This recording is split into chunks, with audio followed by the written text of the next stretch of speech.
Right, we're live. Good evening, everyone. Good evening, everyone. I will start. As I was explaining to you, there's a situation in Ipswich. A lady with dementia, bless her, called Christine, went missing. There was over 100 people looking for her. She was out for over, I think it was like 22 days. Sadly, they found her 2 or 3 days ago. They found her in Woodlands. My thoughts go out to the family, so I will say that, because there's a lot of people. Even I live like 50 miles away from there, but I even was looking every day to see how it was, hoping that I'd find her, but they didn't, unfortunately. So thoughts go out to the family there. Anyway, so that kind of links into what we're doing this week, which is Missing 411. So I've got a couple of, I must admit, I basically know the last little bit of this last one I was writing down. I couldn't quite finish it because one cat attacked the other one. Like I said, he's drawn blood, and I just didn't get time to finish the writing down, but I vaguely remember the rest of the story. And I've got another one, a weird one. Well, quite a recent one, actually, because there's been an update on it this year. On that case that I was telling you about, there's been an update. It's only minor information that I've been able to find out, but there has been an update. I really don't like this format that StreamYard have changed it to. I feel like... Hey, Carl, I found something on that. Oh, yeah?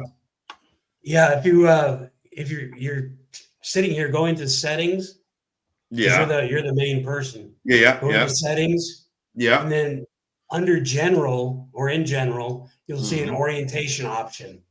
Change that from portrait to the other one, to landscape. See if that helps. Orientation.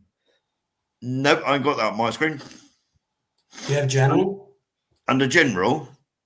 Yeah. Nope, I ain't got it on mine. Yeah, it says to go settings, general, orientation, click, and that should do it. General. Is it? No, I literally haven't got it there. So that's weird. Visual effects, that's not it. Audio, no. Camera, no. Yeah, that's what I was just looking at. It's not there of mine either. Camera, audio, visual effects, or hotkeys is all I've got. Carl should have more than we do because he's a he's the starter. He's the master. Yeah. But it's literally not there on mine, Joe. Huh. I've got. Just need to imagine they're looking at us through a messed up letterbox then. Yeah, I'm afraid so. We're in portrait mode, not landscape. So. I've got audio avatar, shift video down from comments, display informative messages, or show resolution. And that's it. That's literally all I've got under general. So anyway. Hi, Joanne. Good evening, Joanne. Right, so Missing 411. Who would like to start this one? Well, it's your topic this week, so yeah, I chose this one. All right.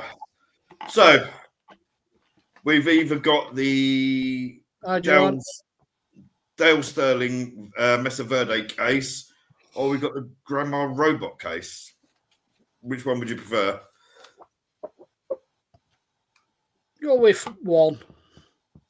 Go with the first one. The Dale Sterling case. Right, I'm going to have to get my glasses on for this so I can actually read what I've written. Well, I'm just trying to read my notes. Oh. Yeah, I've got some handwritten ones and I've got some on the computer, and then I abandoned them and started a whole new search. It took me, this Verde one, I think, was about 9 pages. And for me, that's not easy because being partially dyslexic, that's a hell of a lot of writing. So I copy and pasted one story which looked really interesting, but when I looked at the copy paste and saw it was 14 pages, I went, nah. Just take the highlights. Right. This is the notebook. This is the Dale Sterling case from Mesa Verde in Colorado. Established 1906 and containing 52,000 acres of land. Hey, Carl. Evening, Carl. Hi. where was I? Oh yeah, right. Containing 52,000 acres of land, most noted for the native cliff dwellings. Awesome. Like too. balcony Been there house, several times. like balcony house, and another one as part of the story that I'll mention shortly. Some of the building structures are around 800 years old, but others they estimate to be vastly older than that.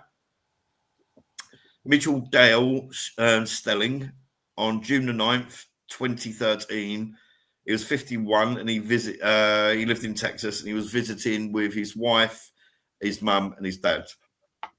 He was 6 foot tall, 230 pounds, and Dale was an outdoor type and regularly took the family out hiking and camping.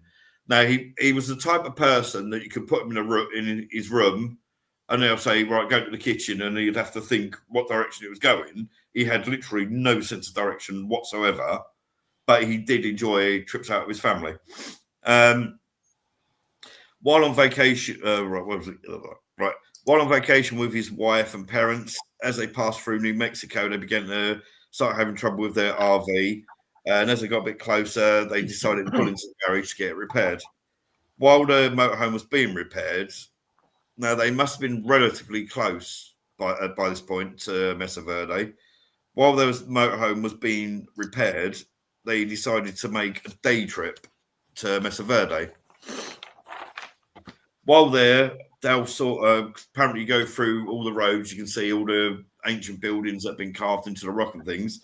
Well, apparently, while they was there, they had an RV, and it was pulling a Maestro, I think it was, or a Mini or something like that. They had hooked up to the back, so I was using that. While they was there, Dale saw the iconic spruce tree house. Now, Perry. Perry. Right, it's only been a week, but I can't remember how to get pictures up. Oh, there we go. Right, so if I bring this up, it's what the hell? It hasn't saved. None of it's saved. Oh, You're joking! I'm looking in the wrong bit. Sorry. Looking in the wrong folder. Right, so here we go. We'll have to polish our professionality if we're going to go for it. There we go. And that's Dale with his wife, and that was taken actually on the day that he went missing. Now, he went to see the spruce house. Where are we? And it's an impressive sight. It really is. Right, here we go. Well, it don't automatically come up anymore. It's an impressive sight. It really is. That's all carved into the landscape around there. Unfortunately, I couldn't get a better picture than that. Unfortunately. Oh no, it's all right. It shows on the television. Okay, right. Dale's wife and parents were complaining about how hot it was. It was apparently 104 degrees on that day. So they decided where they parked was a small museum, a gift shop, and a ranger station. So they decided they didn't want to go on the long walk in that heat. So they was going to have a look around the museum and the gift shop. But Dale wanted to go and was getting bored. So he wanted to go and have a look at the spruce house. His wife said to him, let me go and buy you some water because it's a hot day. And he went, look, it's literally there. It's less than a quarter of a mile down this path. I can be there. I'll be there in about 10 minutes. I'll have a quick look around. I'll be gone about half hour at the most. The trail that he was on that led to the dwelling should have taken tops of around 8 to 10 minutes to walk. How close the spruce tree house is, how close to the spruce house tree he was, Dale should have been able to have gone there and back within 30 to 40 minutes at the most. After about 2 hours, Dale had not returned, and his wife and mother got worried. In this time, they'd seen dozens of people taking exactly the same trail and returning, but still no Dale.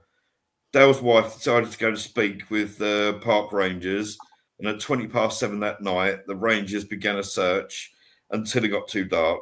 The following morning, Dale was declared missing, and the search actually began. Excuse me, I'm still got this cold, so apologies.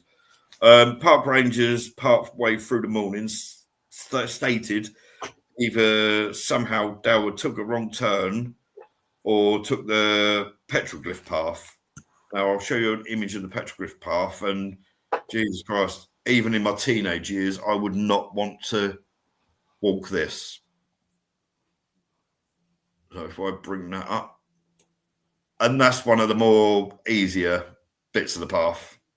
So I'll see if I've got a slightly different image.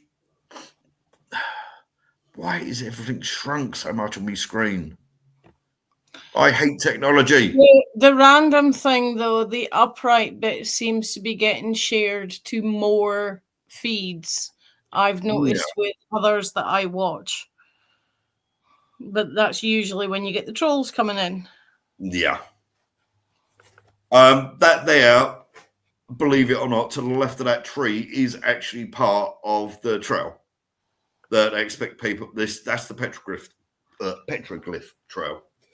I'd have to go, but I'd want some proper gardening gloves on to hang on to that bushes at the top. There you go. We got a dickhead on the screen by the look of it. Yeah, I noticed that one. I was just ignoring it. There we go. There we go. He's all gone. He's gone. He can't come back. Ignore that, people, whoever's watching. So, right. Right, a retired judge. Now, the judge here, I've heard his surname pronounced two ways. One was Behill and the other was Vayhill. So I'm not exactly sure what it was, but Judge Jess was on the petroglyph trail with his two daughters that day and stated that he'd encountered Dale. Now, by sheer chance, by the time they got home, it was on the news report. No huge amount of info because nobody knew anything yet. But basically, Dale had gone missing and people were looking for him. They happened to go through their photos of his trip with his daughters and found, where is that? And found this. And as you can see there, if it's come up okay, on the right-hand side of the, can you see that okay, guys? Because it's not coming up. Yeah. On the right-hand side of the screen there is Dale himself. They happened to stop to look at an area, and Dale happened to be standing there. They had a brief conversation, like politely that you would normally do. And Dale basically, this is what I've found a little bit weird. Dale said, I suppose I better get moving. I've got people waiting for me.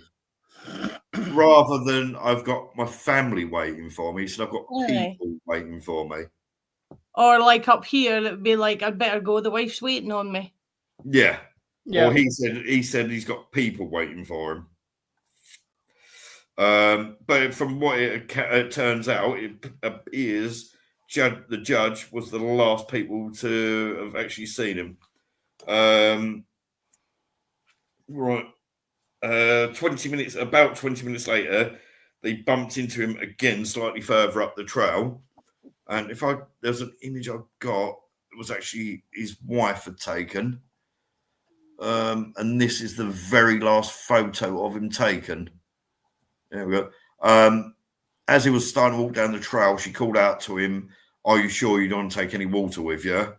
Or something along the lines, and said, "Smile, I'll take a picture of you." And that was the very last image his wife took. When they bumped into him 20 minutes later, apparently he was sat on a log, just looking out at the scenery. Right, not much other info. Oh, hang on, I've jumped a page. All right, I jumped a page. He was sat there looking at the scenery, and they said hello again, just politeness that you would do. And he went, "Oh, I suppose I better get going," and carried on up the trail. Right from there, not much info is given other than around 60 people were looking for him for the first 3 days. Search and rescue dogs had, for the first 3 days, search and rescue dogs had Dale's scent, but for some reason it just suddenly vanished. Let me take that off. The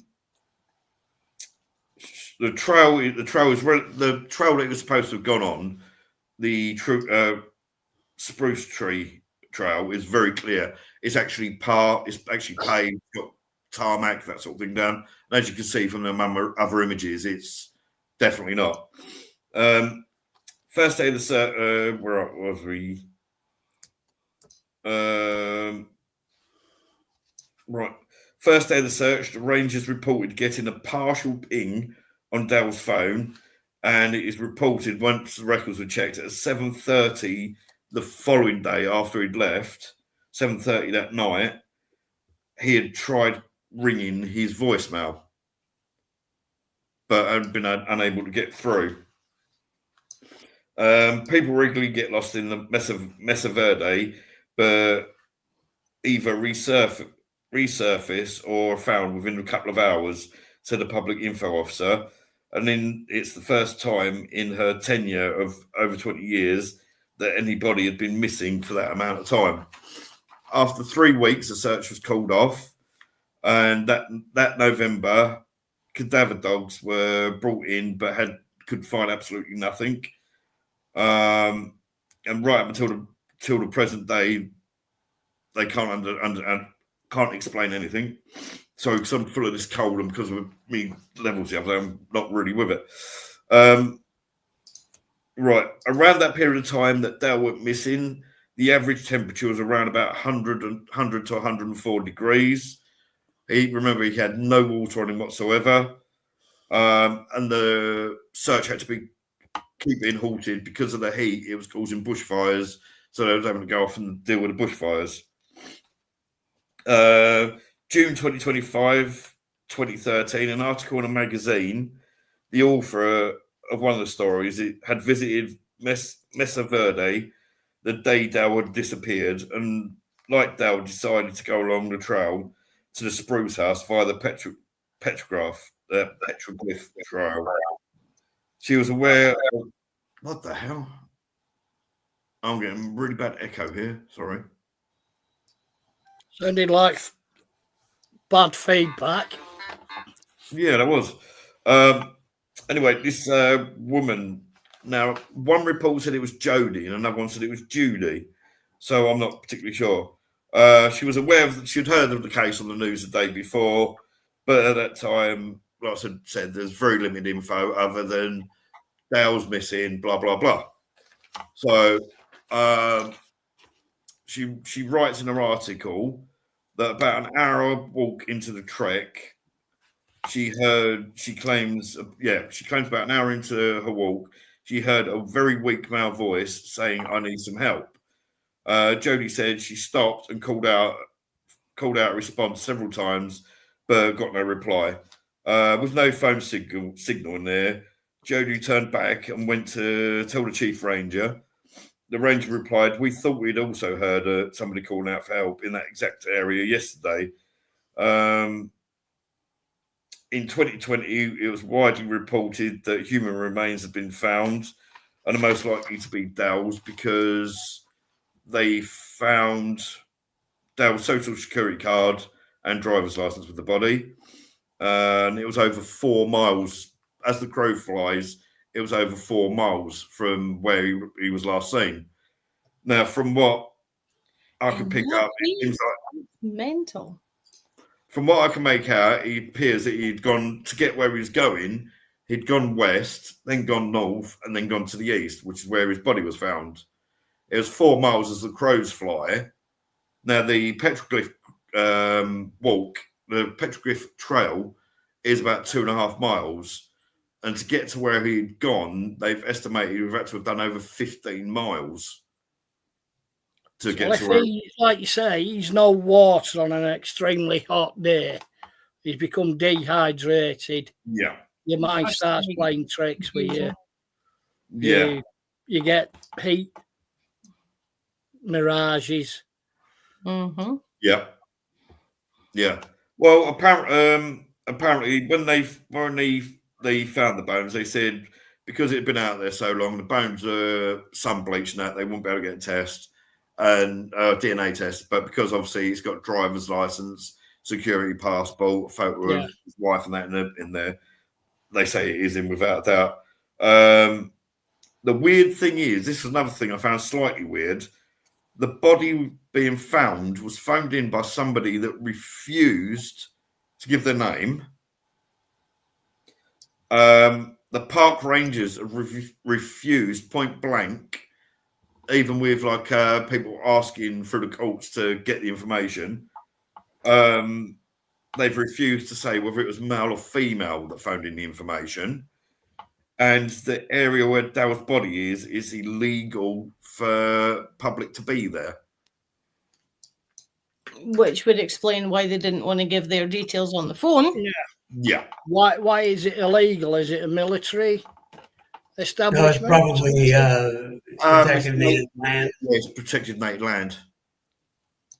So they can assume the person that phoned the body in had gone in there to try and find a secret cave or secret building or something. This would explain why they didn't want to be named or anything. Yeah. The other weird thing about this is to get where he'd been, to get where they found Dale's body, which was over the northeast of his destination, he would have had to have traversed at least 2 to 3 canyons and crossed 2 busy main roads. And nobody seen him. And nobody saw him. Mm-hmm. That's the thing, though. You know yourself. You're on a journey. You're travelling. How many people cross the road in front of you? How much notice do you actually take of them? Out there, though, surely, like where that. There was an image I took. I admit I took this screenshot because I just absolutely loved the view. If I pop that up, that's not the sort of location you'd expect somebody just to wander across the road. Randomly going across the road, yeah. You know. I don't know. I mean, the road's busy. I travel all over this country. Yeah, you travel loads, don't you? And apologies for the way I put that out. I couldn't read my writing, and because I'm still feeling cold, and because of you saw my levels of my diabetes the other day, so my brain's still a bit fuzzy. Yeah, no, like I said, I travel busy roads. I travel back roads and all sorts. Mm. And if people cross the road in front of me, I'll be out in the middle of nowhere, literally. Coffee. Yeah. And someone will walk across, and 2 minutes later, I couldn't have told you what they were wearing. Yeah, that's a good point. Yeah. It's nothing to do with me. Even if I might, a couple of days later, if someone said this guy was missing, and it might jog me memory, but yeah, you could be. I've seen that face somewhere before, but I can't remember where I've seen it. Yeah.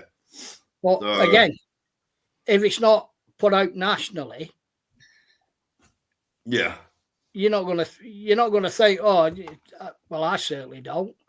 Every time someone crosses the road in front of me, I don't immediately look in the papers to see if someone's gone missing. It's like that poor lady, bless her, that they found the other day in Ipswich.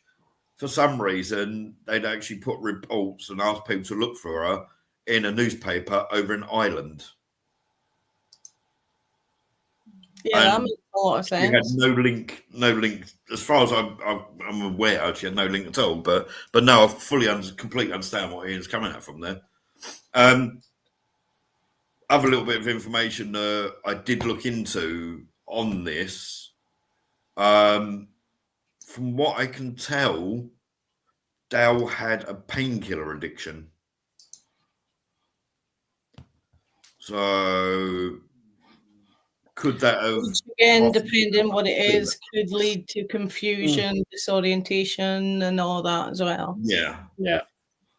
Especially, like you say, you're dehydrating. And I have read some reports that some say he was of sound mind, but others said because of the painkiller addiction, he suffered mental health situations. Unfortunately, in these sort of cases, he was the only one there at the time. It's one of them things, though. I mean, you could say anybody with any addiction is having mental health issues. Yeah.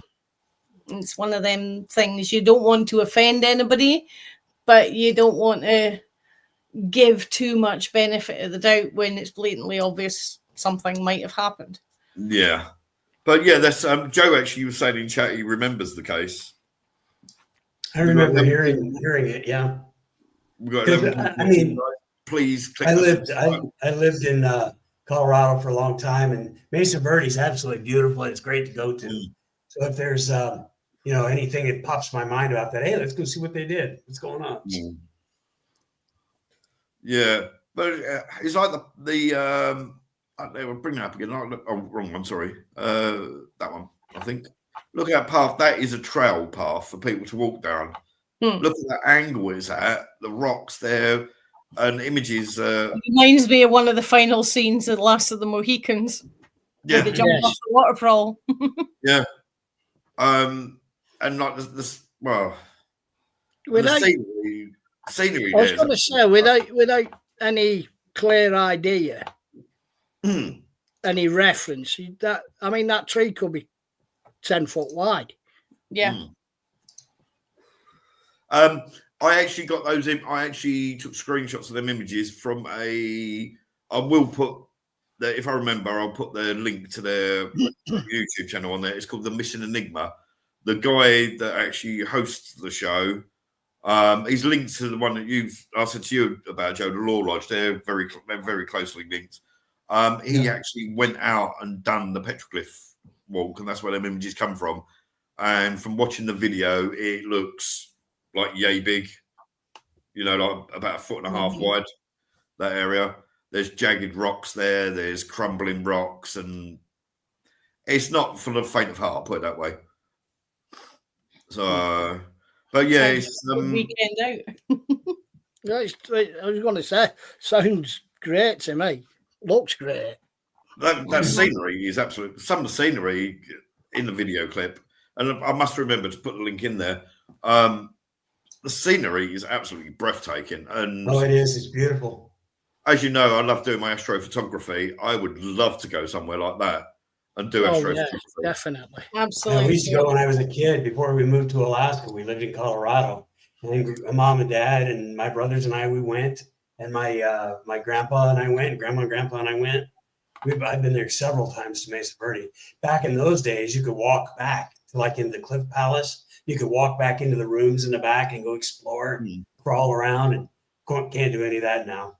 Well, you can't go in there. They're afraid to damage it. So, from the video I watched on YouTube, the Mission Enigma's thing about it, or is that the another image of it? Is it? Yeah. Look at that. That's nice. God, yeah, I would be wanting to clamber through every room I could get to. Yes. Yeah, definitely. Being small, you can. When I was little, I crawled all the way through all of that stuff, climbed into every place we could possibly get into. And then you had the little kivas, the ceremonial round pits. They used to have roofs on them. You could like that one right in there in the very front center.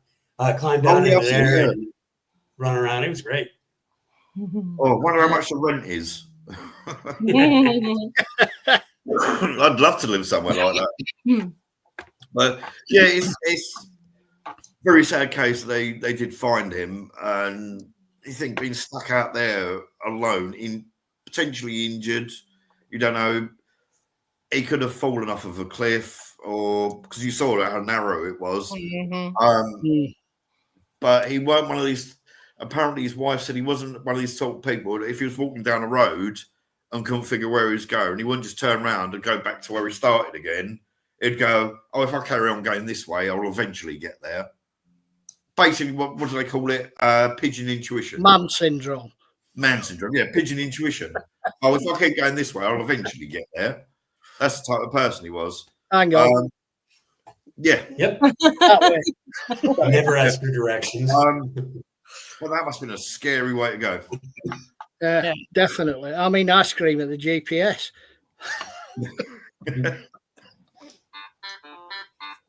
I try not to. Or we try not to when we have to go. I'll go out with the kids. We try not to use the GPS or the Google because 9 times out of 10 it's wrong. We've used Google. We used Google. We was going to go to an owl sanctuary a few years back. This was like when my mum was still alive. We was going to go to an owl sanctuary, show the kids the owl, show them the eagles and all that. It actually put us 20. The Google Maps put us 25 miles in the wrong direction. So, and it's a very I've long. been arguing with Google Maps for the last 5 weeks.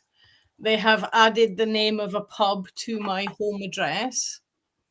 To your home address. Yes, and the pub is 6 miles away, but it has the same street address, but obviously different town and different postcode. But they're still putting this pub name on my home address. And the last thing I want is some drunken bum turning up because they followed Google Maps. Yeah. I mean, brother-in-law, dead now, God rest him, but he had one of the first GPSs and turned up for a meeting at a factory that he was going to. And when he got there was nothing but fields. Yeah. So he rang the guy and says, where are you? He says, I'm at the postcode. He said, there's nothing here, but he said, oh no, you're the wrong side of the town. It's the same postcode, but it's the wrong side of the town. So we gave him proper directions. Yeah, Google Maps is still no better. So, but yeah, that's the case. Dale's case is interesting. See, now when someone talks to me about missing 411, to me, what first comes to mind is that they're there 1 minute, you're walking along chatting to somebody, they bend down to do up their lace, and you hear in these cases, they bend down to do their lace up, turn around, and their friends completely vanish, and they're never ever seen again. Yeah.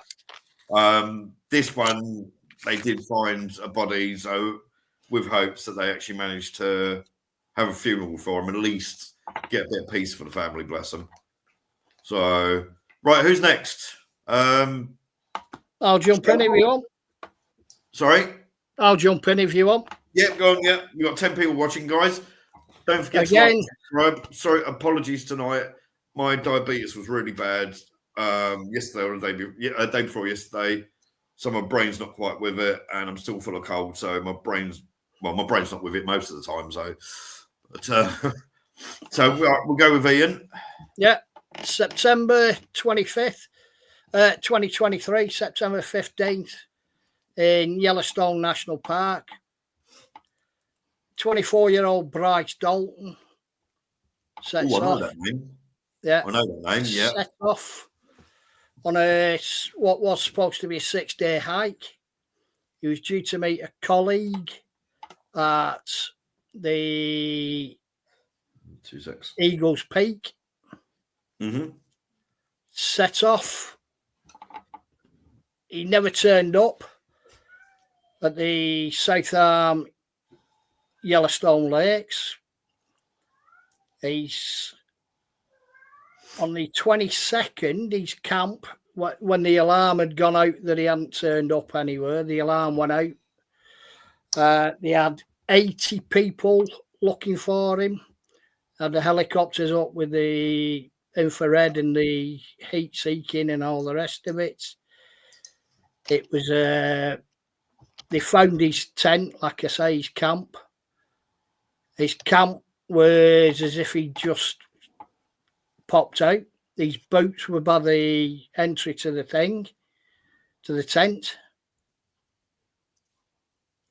Absolutely no sign of any struggle, no sign of any animal tracks around his tent or anything, but no sign of him. They searched for several days. Absolutely nothing. Search went on, like I said, visibility was down to because of fog and the light coming in was down to only a few yards. The last image of him was caught on a trail camera and showed him at Eagles Pass at 5:42 p.m. looking extremely healthy. He got his backpack on, no distress, and that was on the 17th of September. Okay. He knew the trails very, very well. He was working up there. He knew the trails very, very well. Didn't have any issues with going out on his own. Acted as a tour guide at times for people. But everyone reckoned he knew the place like the back of his hand. That is what you often hear on a lot of these cases, that these people are going missing. Oh yeah, well, I know that. I know they know that location like the back of their hands. It's one of those though. They found he'd been keeping a log on his notebook of where he was going and everything and what he was doing. The last entry actually states fog rolling in from the south. Trail vanished again, but compass steady, I believe. Interesting. The thing is, where he was walking up that area, Yellowstone National Park, is,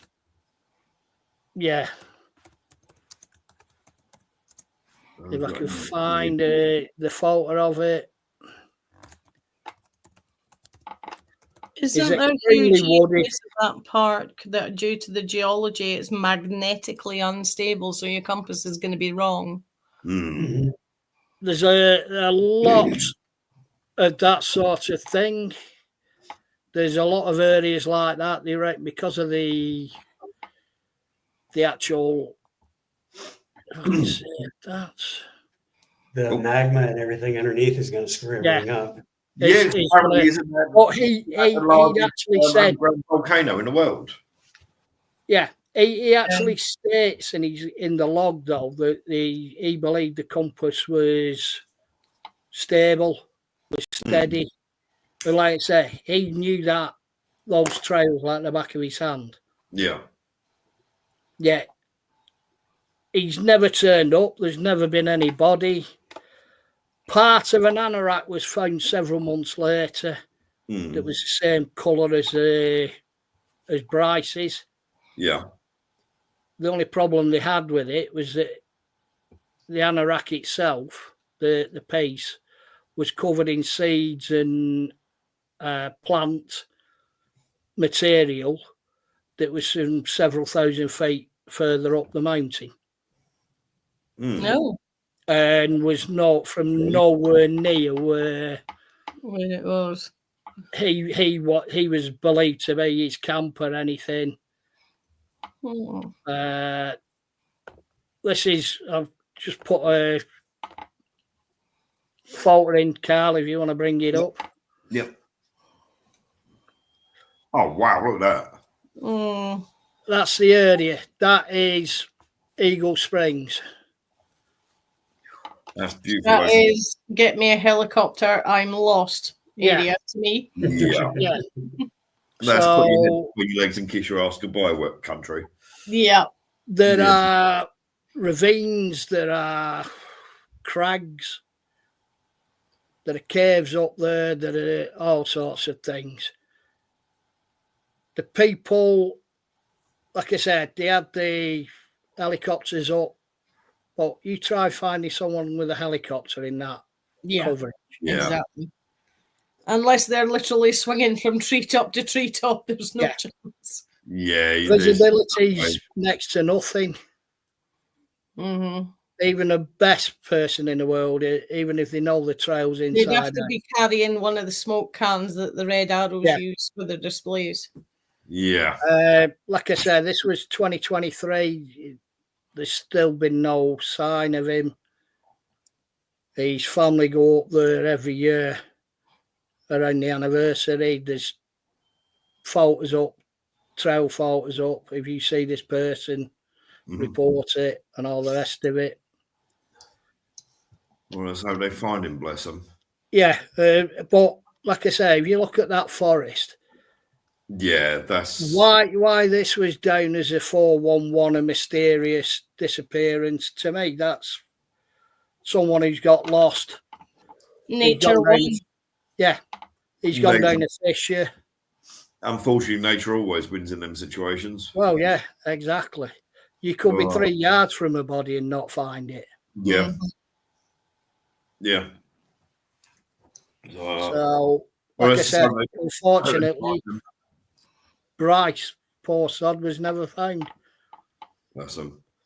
Well, it was 2 years, so unless he's gone to make life elsewhere, like the case we were talking about earlier, about the woman that just basically up and left one day and was found 60 years later. Yeah. 6 decades is a long time to be hidden from some people.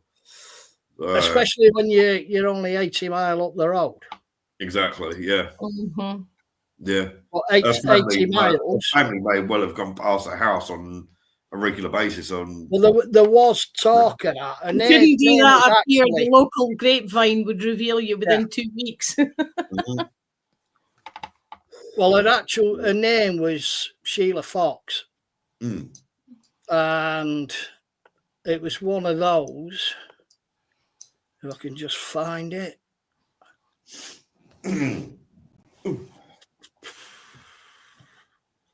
Oh, is this the one you showed is this the one you showed the picture of last week? The woman with the bob haircut? Yeah. Yeah. I don't know if I've still got that. I don't think I've still got it. I've got a photo of her. Let me just get that out.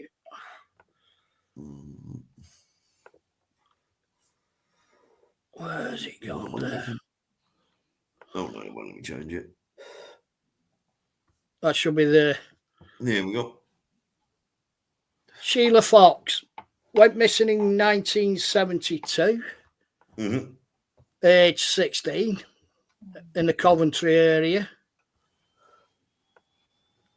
And she was found. She don't look 16 in that picture. No, She doesn't, but that's No. allegedly. She should be running a homeowners association. 16 plus VAT, maybe. Well, yes. They grow up fast in Coventry. Really? Clearly they do. And that's definitely been proven it is her. Yes. Oh, interesting. The police actually, something to do with a cold case appeal. Oh, okay. They put her photo out. That photo that you've got on the left, that was on the left. And someone recognised her. Oh, wow. There's not a lot of difference in the photos. Yeah. You can see why even the hairstyles very, very similar. Yeah. But she'd been living openly just 80 miles down the road. She'd been married, had a family of her own, was on a second marriage.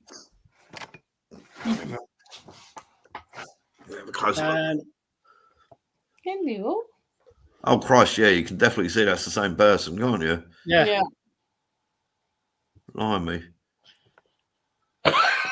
This was... I'm going to shut the window now, she's come in. Right. She appeared to have had a conventional childhood in the city at one point, anglicising the spelling of her name. Originally, her family's from Ireland. When she was Sheila, she changed it to Sheila in a bit to blend in with her English classmates. Yeah. She was apparently intending to leave school at 16. Instead, she left Coventry altogether and her family abruptly in March. If she was Sheila, wouldn't she be Australian instead? Aren't they Sheilas down there? Trust you, Joe. According to a cousin, the family story was that she had run off with the insurance man as a man from the Peru. Short No, for it's the not- pencil. Not being funny, I remember in the 70s and the 80s the amount of times I heard that. Even my own mother used to say that to me father. Yeah, I'm going to work it with a used, man it from used the to be a saying. The Yeah, man from the Peru. yeah. You got to pay your bills somehow, haven't you? I suppose. Oh yeah. That's definitely weird. Right. Yeah. Who wants to go next, Joe or Lynn? Joe? All right. I've got one Okay. that's Joe spending that's time near in and Alaska. dear. So there'll be loads of stories from there. Yeah, I've only got one from Alaska. This one's near and dear. The year after we moved there, my family moved up, and the whole family. Dad went up a year earlier, 9 months earlier, and we went up in 1977, September of, and that's what started that wonderful time of my life up there in Alaska. But a year later, there was a story of a boy and a sister that were gone. So Scott Curtis Vandell was his name. He was 13 years old. He vanished alongside his 8-year-old half sister, Amy. And that was the talk of the town there for a while. Everybody was out looking for Scott and Amy. I remember hearing about it. I remember helping out wherever we could, that kind of thing. I was 14 at the time, and he was 13. So we all went.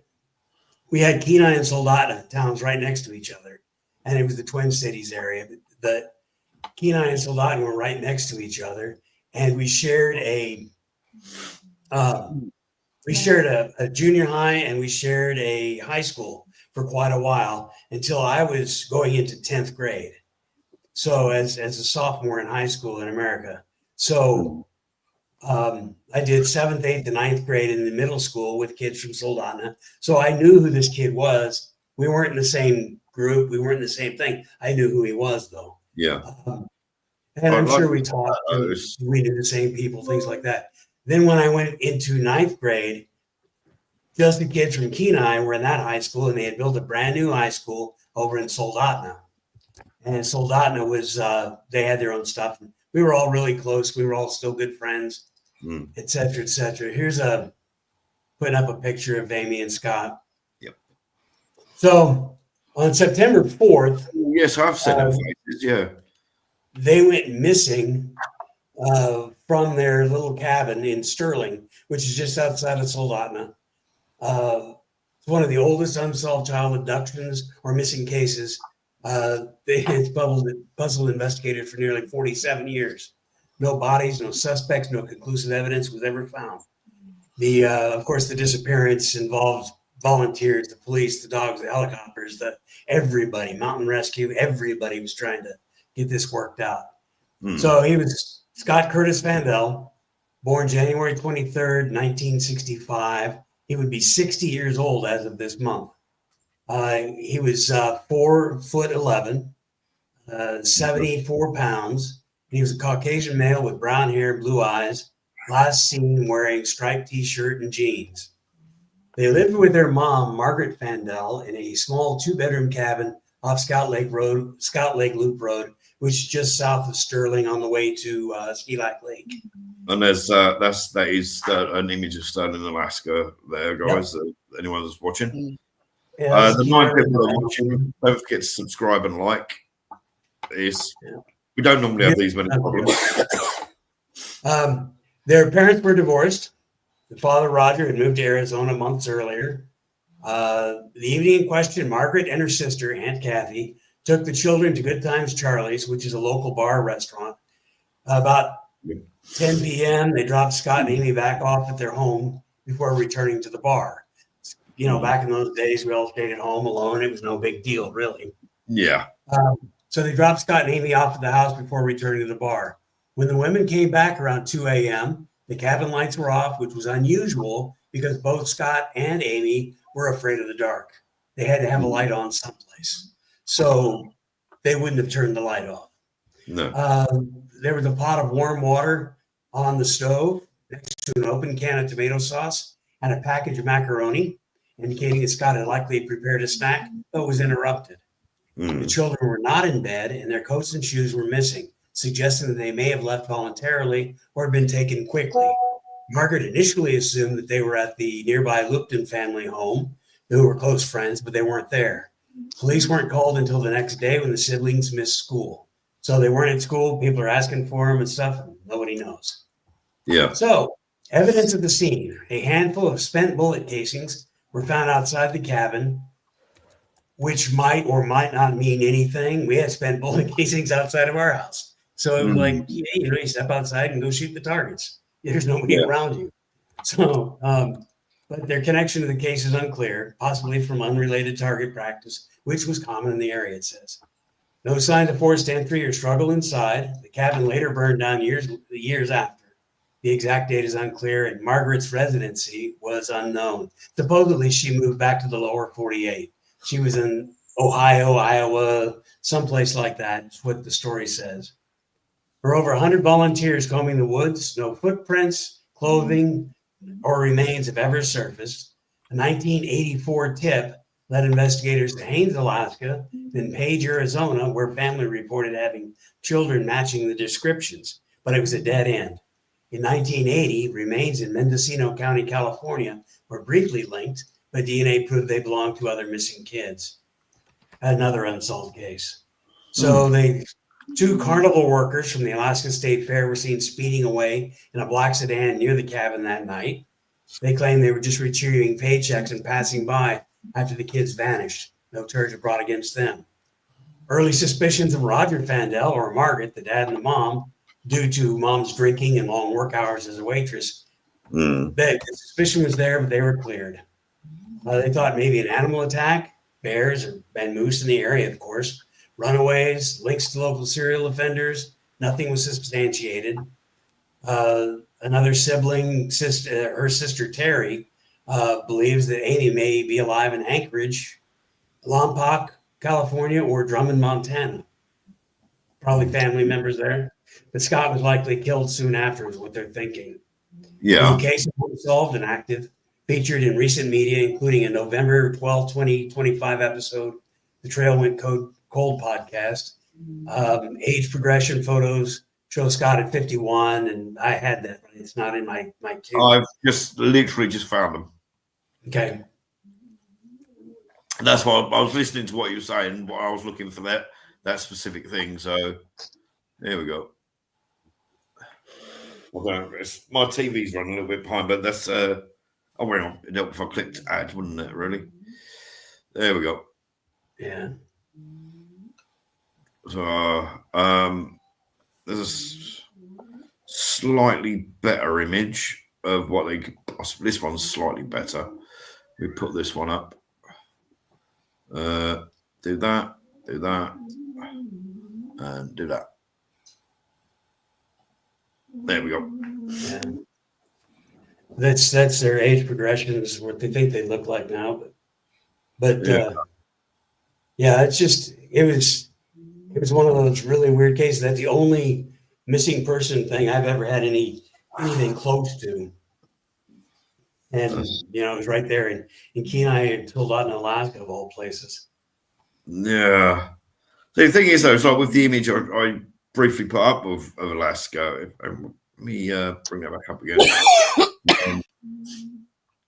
I know, like where they were, it doesn't look like this, but like, it's just like the first random Google image I've got of Alaska, the first one that was on the page.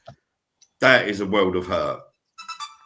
If you're out there and you're injured, or even if you wanted to do someone wrong, Yeah. In the summertime, that's all wet and boggy. Yeah. So walking through that's going to be very, very difficult. Kind of like in Scotland, northern Scotland, when you're walking around on the flatlands. Not in the Highlands so much, but yeah, when you're in that area, this year is about sea level, but you've got a lot of bog, a lot of squishy ground, and you start getting wet. And when nighttime hits, summertime it's much better, but if it's cooler in the fall or in the early spring, hypothermia can set in, all sorts of bad things. Yeah. That's absolutely stunning view. Absolutely beautiful. I'd love to look out at something like that every day. We all know the photographer that got that view was probably up to his knees in squelch and being bitten to death by midges and mozzies and God knows what else. Yeah. And they've never been found. They've never been found. No. Jesus, poor things. And how old did you say they were? 6 and what? 13 and 8. 13 and 8. Yeah. From while you've been talking, I was looking for them images of those, and that's obviously like Google Image. I've got that off for, so sometimes Google Image is useful. But if you look under it all and basically theories on that, a vast lot of them point to it actually being a kidnapping case. Yeah. Here, I'm putting up a new image. This was my view every day. One here that says around the time that Amy and Scott Fandel went missing, a guy with a blue shirt that had red stripes on the sleeve was witnessed hanging around the house, around where they were living. So yeah, that could well have been a child kidnapping that went wrong. Certainly could have been. Bless them. All right, Linda, have you got anything more cheerful? I've got a really good picture here. Oh yeah, go for it. As soon as the dang thing shows up. This was the view from the house that we built in Kenai. Here it is. So we just look across the turning an arm, and that's what we saw every morning. God. Nice. Oh, wow. Isn't that beautiful? That And some is days, gorgeous. some days that mountain right there looked like it was, stone throw away, and other days it looked like it was 40 miles away. It all depended on what the atmosphere was doing there over turning an arm. It's like the view from my bedroom window where I grew up. You could open the curtains and you're looking straight in an extinct volcano across the water.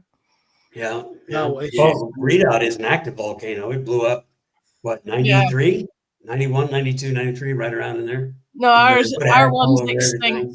The last action our one saw was when a member of the Mountbatten family flew into the side of it in the 1930s. And there's me, I just grew up with everything looking grey and concrete. Well, let me just go get my glasses. Right, Linda, your go. Okay, I decided to look at Scottish cases. And I'm going to start with this one, which is closer to home. Ooh, interesting. This is a lad called Sean Ritchie. Right, sorry, I was just getting my glasses so I can actually see. All right. Oh, I know that. I've seen that face when I was flicking through doing a bit of research this morning. Yeah. I've seen that face. Last seen running from a remote farmhouse near Strichen in Aberdeenshire after an incident at a party. The case remains an active missing persons inquiry. Now, this is Halloween night 2014. All of the cases that I'm covering tonight, I have found active Facebook pages for their family members. So anything that I think is remotely questionable or upsetting for the families, I'm not doing. Okay. No, it's fine. It's perfectly fine. Sean was from Fraserburgh, which is the coldest, windiest corner of Scotland. And on the evening of Halloween in 2014, he was 20-year-old. He left his house in Fraserburgh to go to a Halloween party at Kersey Hill Farm near Strichen with 7 other people. During the evening, an issue or disturbance occurred when the group arrived at the farm, after which Sean disappeared. 2 emergency calls were made to the police from the area that night. One was for help, and the other one was cancelling the request for help. Interesting. Sean was not reported missing until 48 hours later on November the 2nd. Okay. An extensive search involving hundreds of officers and specialist teams was conducted, leading to the recovery of some of his clothing. His hoodie, his belt, and his trainers were found in a nearby marshy area days later. No trace of Sean himself has ever been found. Police Scotland maintains the case is a missing person inquiry, stating there is no evidence of foul play. All witnesses have cooperated. However, Sean's family believes he was murdered possibly over a debt and have criticised aspects of the investigation. A £10,000 reward has been offered for information that leads to his location. One thing from doing the research, to be honest with you, the Law Lodge I was telling Joe about in chat earlier, I've followed them for a couple of years now, and they do missing 411 cases, as does Mr. Ballin. Both fantastic YouTube channels worth watching. And what you said there, that is one thing that I do see quite common, is a lot of, how to word this without being too rude. The police don't seem to basically give a shit. I never said that. I was trying to think of a more polite way of putting it. Yeah. But, Yeah. In a lot of these cases, it does seem to be very cursory. Yeah. The trouble is, I've got a few friends who are coppers. Yeah, me too. And there's a lot that they cannot give out, especially to the family. Yeah. Especially to the families, especially because a lot of the families are under suspicion. Yeah. Mm-hmm. Yeah. They have a job to do, and it's like nurses.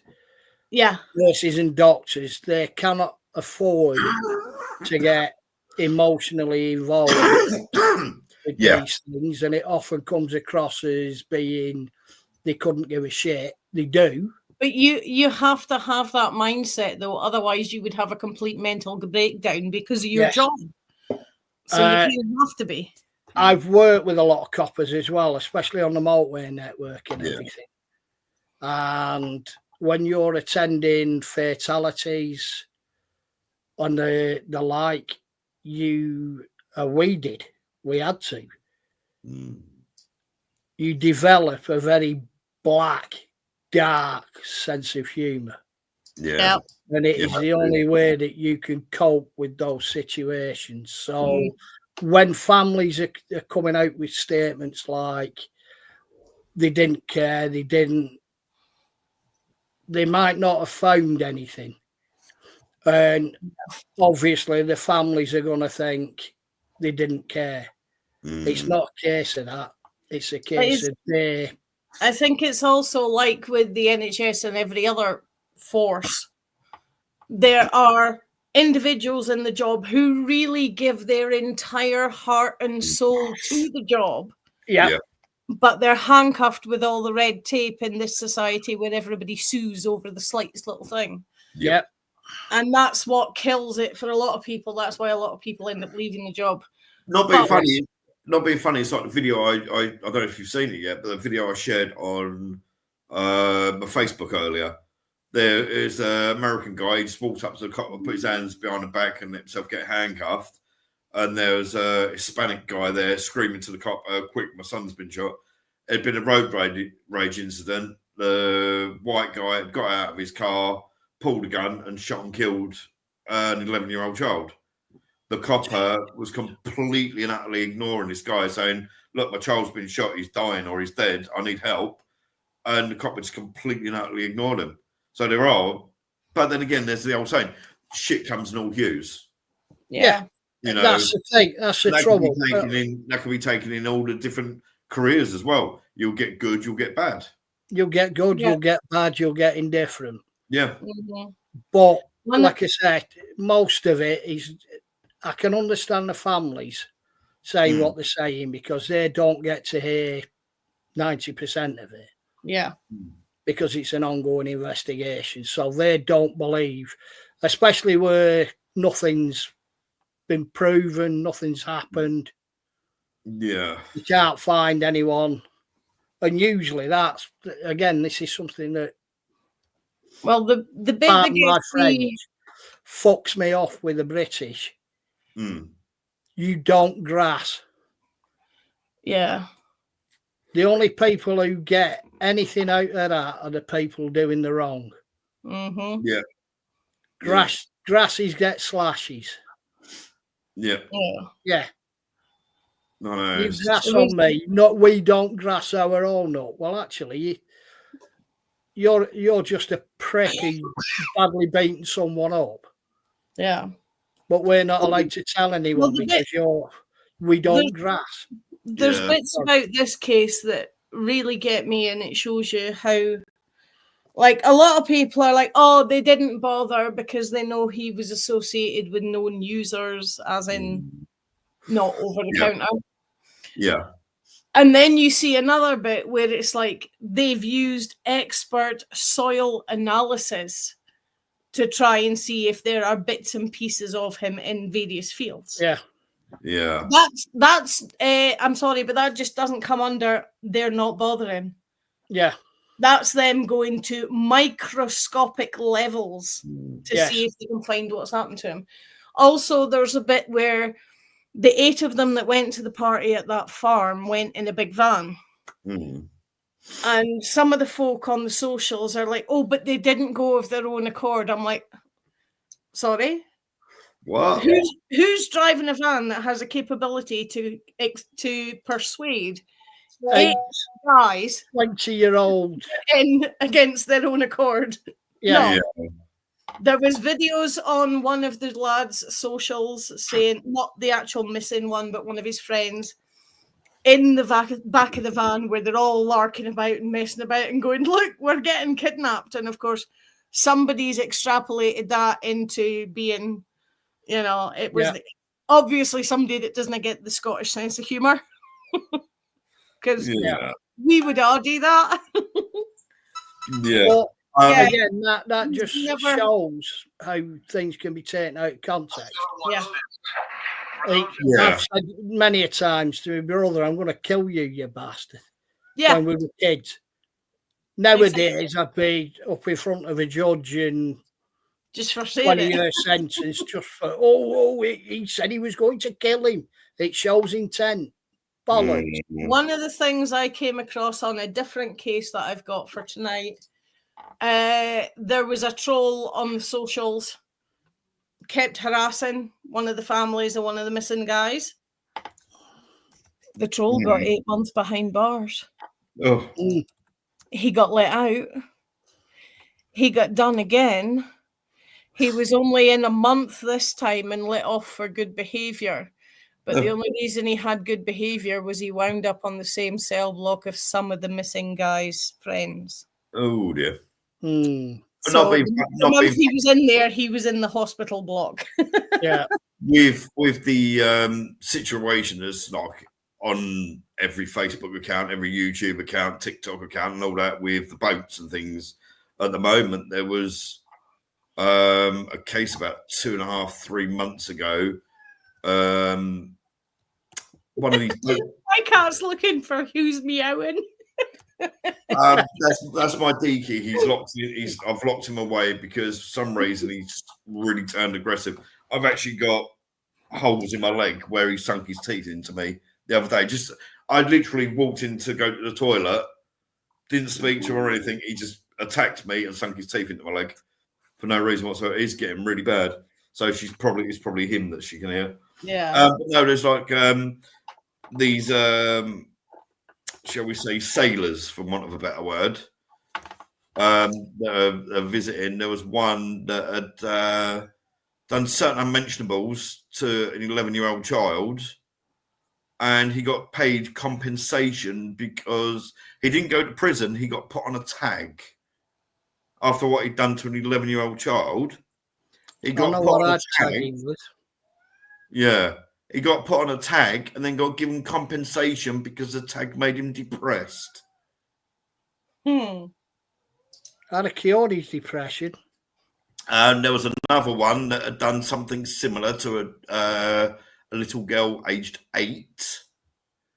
He went inside, done however long it was. He was doing a bit of porridge. He came out, and the following day he done the same, but this time he murdered the child.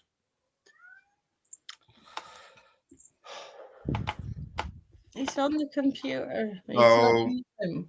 you know, Yeah. I can clearly see the aspect that Linda's coming from.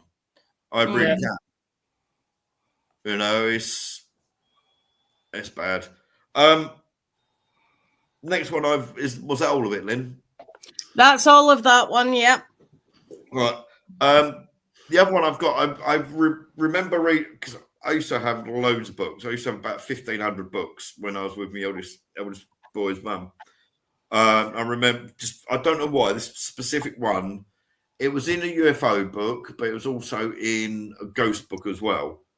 So, and the stories are almost identical. I think the names were spelt slightly different, or there's minor differences in the story. But it was I think it was 1870s, somewhere over in Midwest of America. A guy out harvesting his crops in the field. His son, I told you about this earlier. His son came out to call him that food was done. It was getting dark. Food was done. The dad goes, right, okay, I'm on my way, and started walking across the field. He yelled and fell forwards as if he tripped, but he never got back up again. So the son stood there for a little while, thinking, well, what's going on? And he thought, well, I better go and look, just in case like he's fallen, hit his head, and he's unconscious or whatever. The guy's body was never ever found. He was literally just walking across the field to go back for his dinner, tripped, yelled, fell, and was never found ever again. Weird. That's definitely a strange one. Yeah. Be right back. I mean, what was the ground that he was walking across? There's so many years. Well, you think I split up with my boy's eldest mum back in 2003. So, and reading that book was way before then. So, it's like 20 odd years ago. So, I can't remember the full details. But I just remember that fact that he was walking, because you got the usual things like bloody Giorgio and idiots like that go, oh, he must have been taken by UFOs and he must have been swallowed up in a portal and all of that usual. But I just clearly remember. I can't remember where in the Midwest it was, though, unfortunately. See, like I said, it was over 20 years ago. I read that. But that story always stuck out to me. I mean, you get potholes and the like. You get, like Joe said, it might be a mining entrance or something like that. But yeah, well, it's like I was saying to you when we was. If you could see him walking across and he vanishes, you know roughly where he's gone. And for a full-grown person to vanish, it's got to be some size hole. Yeah. Yeah. But it's like I was saying when we was discussing I've lost train of thought now. Sorry, I still feel rough from that diabetes. But the other one was very similar to that. Was as we mentioned it. I think it was our Haunted Battlefields one. I mentioned it. Was some Russians had gone into a cave looking for some soldiers that were missing. Their watches said they'd only been gone for like a few hours, and when they came out, and their general or whoever it was looking for them, had said they'd actually been gone for 5 days. They've only been gone for a short period of time. But even though their watches said they'd only been gone 4 or 5 hours, is that a missing 411? I don't know. Is it somebody's made up? Certainly a mysterious disappearance. But internet being the internet, is it just a creepy pasta that's been put out as real? Yeah, this is a problem. It's like we said in plenty of previous casts. AI. It's one of them. AI Oh, stories. you've seen I them. tell you one story. It's like I said, last place I worked, I put out stories to hear what got back to me. And I changed the details to see which ones got back to me and how much they'd been expanded on. Yeah. And I had lads swearing blind that they knew the lad who was doing it, and it was a story I'd made up. Yeah, but you've seen with like we will have to approach AI at some point on one of these. But it's like you've seen some of the videos I've posted over the last few days. Yeah, it's got to the point now that Christian groups are doing AI video clips of Jesus in the clouds with audio that has been I've heard thousands of times on TikTok of people screaming and saying, "Oh wow, it's the exact same audio." Somebody needs to do the opposite to counteract it. Yeah, Lucifer. I'm actually in the process of forward. I'm actually in the process of having a row with a Christian at the moment on one. No, why doesn't that surprise me? Yeah, surprise. I know it's not like me. You know why? It doesn't happen often. No. Only when there's a Y in the D. Yes. But no, they're arguing with me that rainbows are not sunlight coming through rain particles causing a rainbow, and they're trying to tell me that you can see a rainbow from both sides because God created it. Oh, for God's sake. Sorry. And because I don't believe that, they say, you mean they're not unicorn farts? You clearly need Jesus in your life. Just show them the cover of Pink Floyd, for goodness sake. They're visible from both sides if you can have the sun behind you at both sides. Yes. Anyway, over to Joe again. Sure. I've got one. I'm just grabbing one more picture here real quick, just for the heck of it. And I will get right on this. Oh, she finally commented with me, Yeshua, come into your hardened heart. Yeshua bless you for Thanksgiving. Well, I'm American. I'm not American, so I don't celebrate Thanksgiving. For a start, we're doing it tomorrow. Yes, going over to Colette's house. We're having 6 of us over. We're having beef bourguignon. Maybe we should do Thanksgiving on the 4th of July because they finally left. Well, yeah.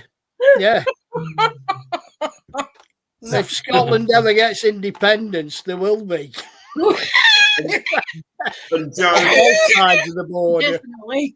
It depends who's going to have the biggest party. Joe, at this party, make sure you wear a crash helmet this time. Yes. Yes. Not yes. like last time. No, we're just eating. We're not drinking, except wine. At least the bum cap.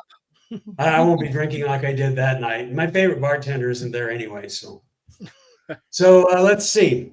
This one here is a case I've seen it pop up on the missing people's shows 3 or 4 times now over the years. It's about a young lad named Andrew Gosden. He's from Doncaster, and he vanished without a trace on September 14th in 2007. Okay. He boarded a train to London, and after a couple of CCTV shots, nobody knows where he went. So he would be 32 years old this month. His case remains one of the UK's most baffling missing persons investigations, with no confirmed sightings or evidence of his fate after leaving King's Cross. Despite extensive searches and media appeals, the technological advances, the mystery still endures, leaving his family in limbo. So Andrew Paul Gosden, July 10th, 1993, he'd be 32 as of this month, as I said. He disappeared September 14th, 2007. He was 14 at the time. Last confirmed, London. He's 5 foot. It makes me wonder why he was on the train on his own. They talk about that in here a little bit, and I've got a couple ideas myself. So, but who knows? He was 5 foot tall. He looked a little bit younger. He looked like he was about 12 or so. Light brown hair, blue eyes, wore strong prescription glasses. deaf in his left ear, distinctive double ridge on his right ear lobe, and last seen in a Slipknot t-shirt, black jeans, trainers, and carrying a black canvas satchel with metal band patches on them. He skipped school, withdrew 200 pounds out of the bank, bought a one-way ticket to London, which would be about $200 now from Doncaster. Yeah, probably now. Anyway. Last CCTV was at 11:25 a.m. exiting King's Cross. The case is active, high risk. The teen is high risk, and nobody's seen anything. So let me put up some of these photos I have. For show. Let's see. Here's. My glasses ain't strong enough anymore. See, that tells you my brain wasn't paying attention there, because that sounded like my glasses aren't eating strong enough anymore. Oh, I have seen that image before. Yep. Yeah. The name didn't ring a bell, but I do recognise that image.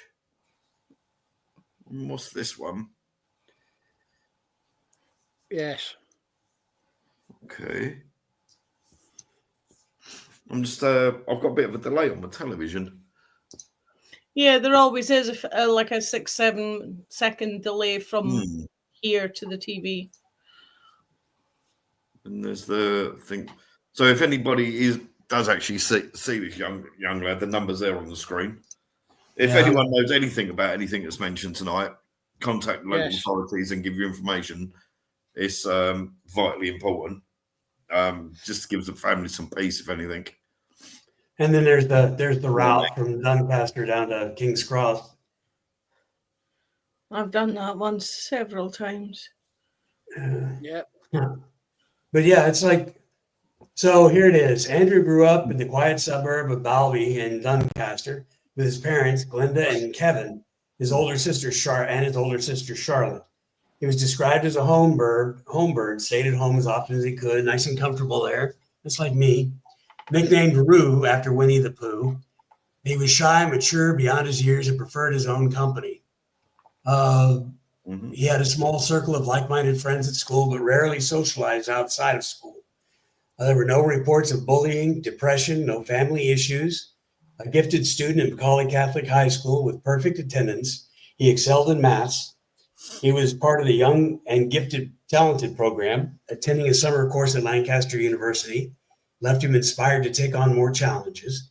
His passions included video games, of course.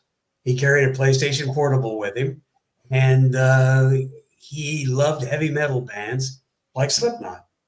He wasn't streetwise at all. He was absent-minded and had lost multiple mobile phones, opting out of a replacement in favor of a new Xbox. The family was close to the history of any runaways. This is a relatively recent one, and it's a young person, so I'm just going to leave this up while you're talking, if that's all right, Joe.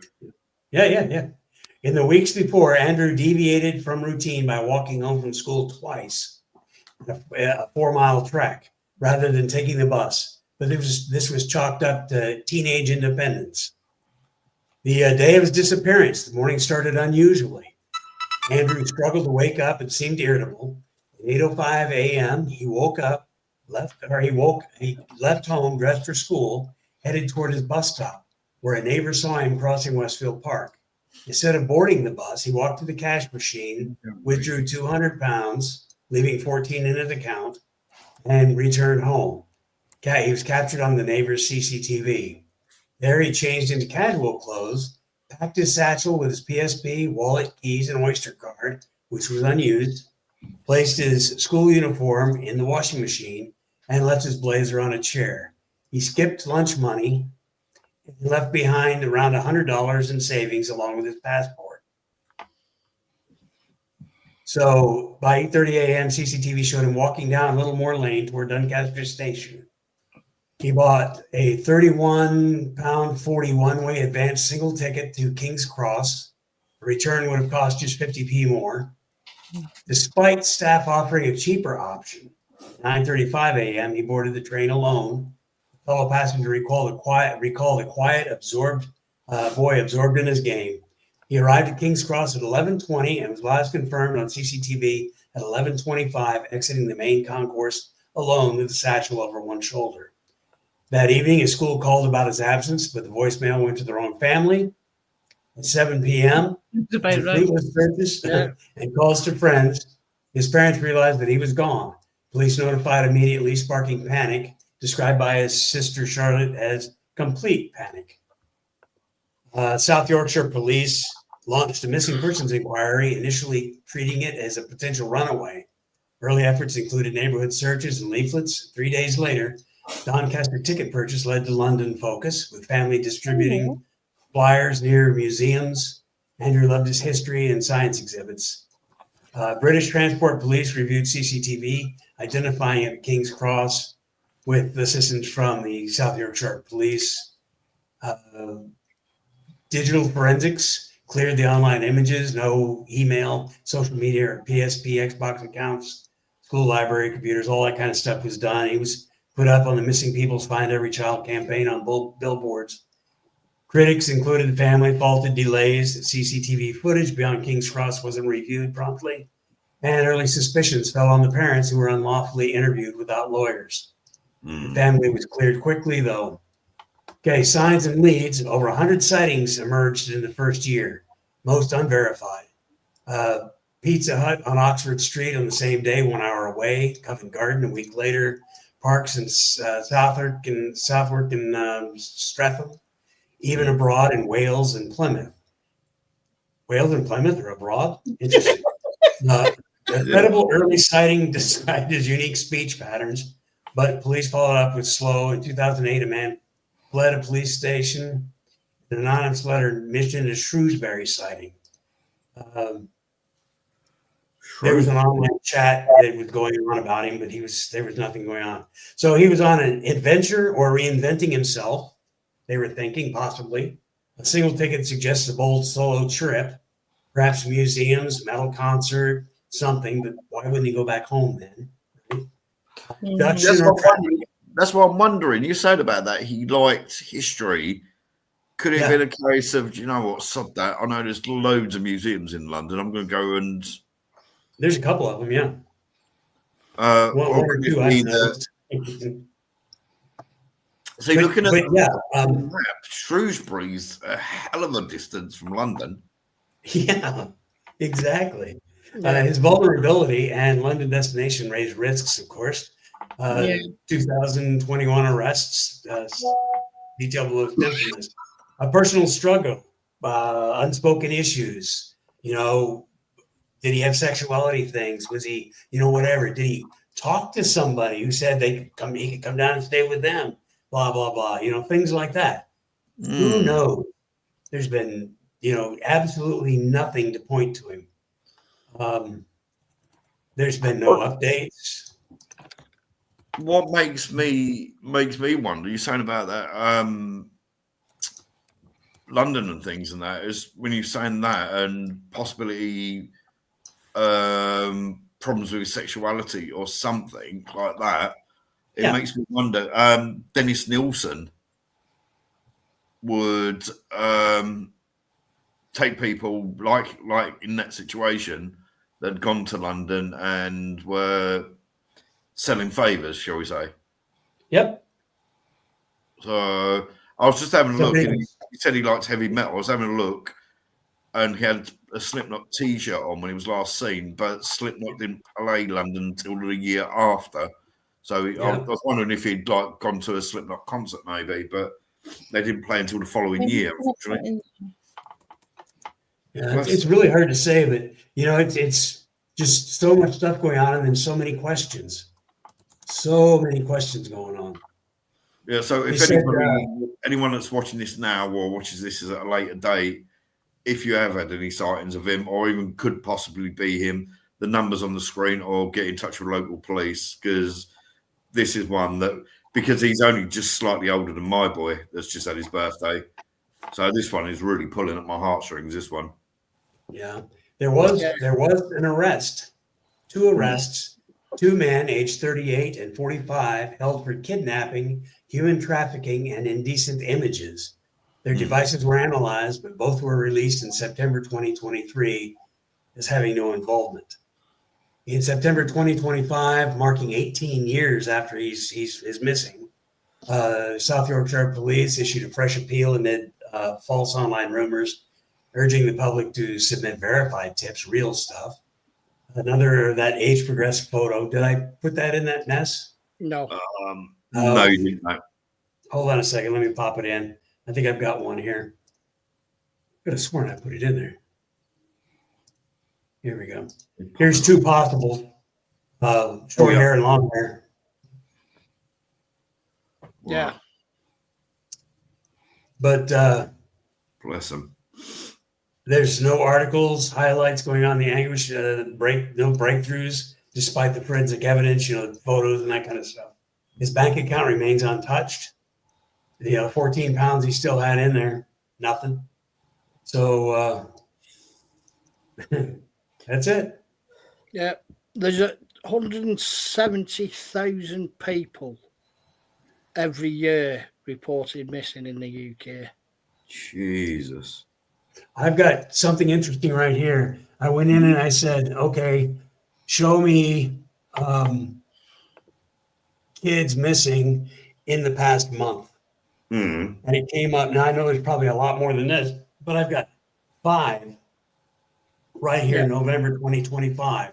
Yeah. One from Henderson, Nevada, Riley Monk, Madison Dahl out of Lowell, Indiana, Addison Smith, Hendersonville, Tennessee, Caden Beal out of Wheeling, West Virginia, Madison Green out of Little Rock, Arkansas. And then October 31st, there's Louis Tario out of Gastonia, North Carolina. And that's just in the U.S. So don't name your daughter Madison, is what I'm No. getting from that. Mm. Of that 170,000, over 2/3 of them are kids. Yeah, Mhm. It's absolutely horrible. fucking frightening. That is. It equates to a missing person every 90 seconds. Yep. I'm just having a quick look here on Google. As you know, I'm in Essex. So far in Essex alone, there has been a grand total of 42,662 people vanish. Yeah. 42,000. That's like almost half a town worth of people. Yeah. Right. I've got to do it for up here. Wow, that's mind-boggling, really. That's really like being a dad, and like my son's having his 12th birthday, and this boy was only a couple of years older. That's really, really got to me. That one has, unfortunately. Bless him. But I'll really take it off. But if anyone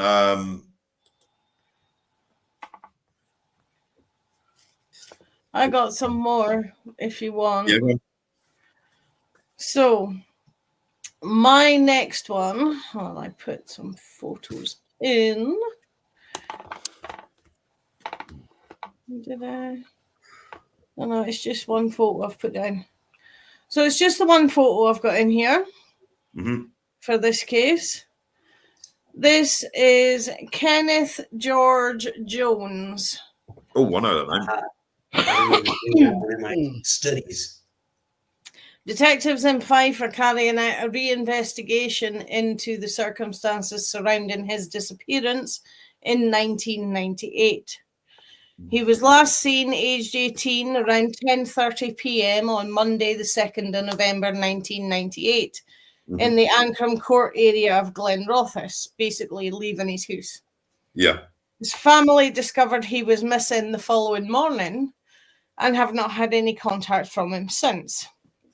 Extensive inquiries have been carried out to try and trace him, with no confirmed sightings. By now, he would be 44 years old. He's white, 6'2", with short dark brown hair when last seen. He was wearing a black leather zip-up jacket, black jeans, and yellow and green trainers. The photo on the right is the age-progressed version of how they think he would look now. November the 8th, 1998, police dog searches and the first potential sighting. Police using specially trained dogs carried out a detailed search of the area, including Riverside Park and the River Leven Valley. At around 9 p.m. that day, a man partially matching Kenneth's description was seen hitching a lift on the New Inn roundabout to Falkland Road. November 11th, 1998. Driver traced. Detectives traced the driver who gave the hitchhiker a lift on November the 8th, who confirmed he dropped him off at Dunsholt. November 12th, further possible sighting. Officers investigated another possible sighting of Kenneth at Ochmuir Bridge, near Leslie. November 13th, hitchhiker ruled out. Police traced the hitchhiker and confirmed he was not Kenneth. Investigators said their public appeal had generated several new witnesses who had passed on important information. December the 2nd, 1998. A shopkeeper reported seeing a man matching Kenneth's description sleeping rough in the woods at a makeshift encampment in Giffordtown, near Ladybank. The earlier possible sighting at Ochmuir Bridge had since been ruled out as being him. December the 10th, 98, a school friend comes forward. A former school friend of Kenneth's reported a possible sighting at Styx Pool Hall, Victoria Road, Kirkcaldy. Make a little mental note of the word Styx, S-T-Y-X. As in the group. And the river? And the river, yeah. It pops up in the other case that's potentially connected to this. Kenneth was known to frequent pubs in the Kirkcaldy area. The Styx Pool Hall is in Kirkcaldy. And then I've lifted some stuff from an online chat board. 5 years ago, somebody posted, "I knew Kenny. It wasn't suicide, so you can all shut up. I'm pretty confident that he left home to get away from domestic circumstances." Somebody else replies to him, "So you think he went off to live a different life, or think he left home temporarily, then something accidental happened to him?" And the original poster says, "I think he deliberately went off to live a different life." Then, on the same forum, 2 years ago, somebody posted interesting information from 2003. The family of a boy who vanished from his home age 17 more than 5 years ago has been told he is alive and well. Police have reopened the file on Kenneth after a chance encounter between his granny and a big issue seller who said he knew Kenneth. The teenager's mysterious disappearance was featured in the Sunday Mail's acclaimed missing campaign. We asked readers to help trace some of the 20,000 Scots who go missing each year. Kenneth, now 22, bear in mind this is an article from 2003, vanished from his home in Glenrothes, Fife on November 3rd, 1998. Notice November 3rd as well. He sneaked out as his mum, Anne, and dad, Alan, were asleep. Nothing more was heard until his grandma, Mary Adamson, met a big issue vendor in Glenrothes. Mary, 62, said, "For some reason I showed him Kenneth's photo. He immediately recognised him and said he knew him and that he came from Glenrothes, spent time in the same Salvation Army hostel as him. He said he was now travelling with gypsies." The vendor even knew about Kenneth's asthma and that he carried a signet ring on a chain around his neck. He was able to tell Mary that Kenneth was in Cheshire using the name Paul. Police are now investigating. Kenneth's dad says, "I think this is the most positive lead we've had in 5 years. I believe this is Kenneth, and it has eased my mind. However, on the newspaper's website, there's an update. Police have ruled out this person as being Kenneth. However, the asthma, the signet ring on a chain around his neck, implies there has been contact, but there's no evidence that it is his signet ring. So there are similarities between the two, but they don't think it is the same one. But that's the only thing they had heard since he went missing in 1998 on the 3rd of November. The thing with that is, What, 25 odd years ago? Yeah, if they did get hold of him, the police did find him and everything, he's at perfect liberty to turn around and say, I don't want them to know I am still alive. Yeah. And the police have no, even to put their mind at rest. That's why a lot of the appeals that you see coming up on these lads are like, look, okay, if you don't want to get in contact with us, get in contact with the Missing People charity, just so that we know you are okay. Yes. Yeah. Sticking with the 3rd of November. Could we pop that up one more time? With both Kenneth and this next one, Alan Bryant, if you come across any information or you think you recognize them, you can text or call 116000. Is that the one you want about, Linda? Is that the next image? Yeah. That's the next one. Or you can email 116000@missingpeople.org.uk. Or you can call Crime Stoppers if you want to report it anonymously. 0800 555 111 is the Crime Stoppers anonymous reporting number. Good. Now, Alan here on screen becomes quite a long story. He was 23, Alan Bryant, when he went missing just a mile from his house, which turns out to be less than a mile away from where Kenneth lived. That's weird. But 15 years later. His home was in Ednam Drive. He was last pictured on CCTV at the nightclub called Sticks. Different town, because that first Sticks was a pool hall in Kirkcaldy. This is the Sticks nightclub in Glenrothes, but I'm seeing patterns all over the place here. He's last seen on the CCTV at 2:02 on Sunday, the 3rd of November 2013. The previous night, Saturday, the 2nd of November 2013, Alan had walked with friends to an engagement party at Leslie Golf Club from his home in Ednam Drive. He arrived at the golf club around 9 p.m, left about midnight when he travelled by minibus to the Sticks nightclub.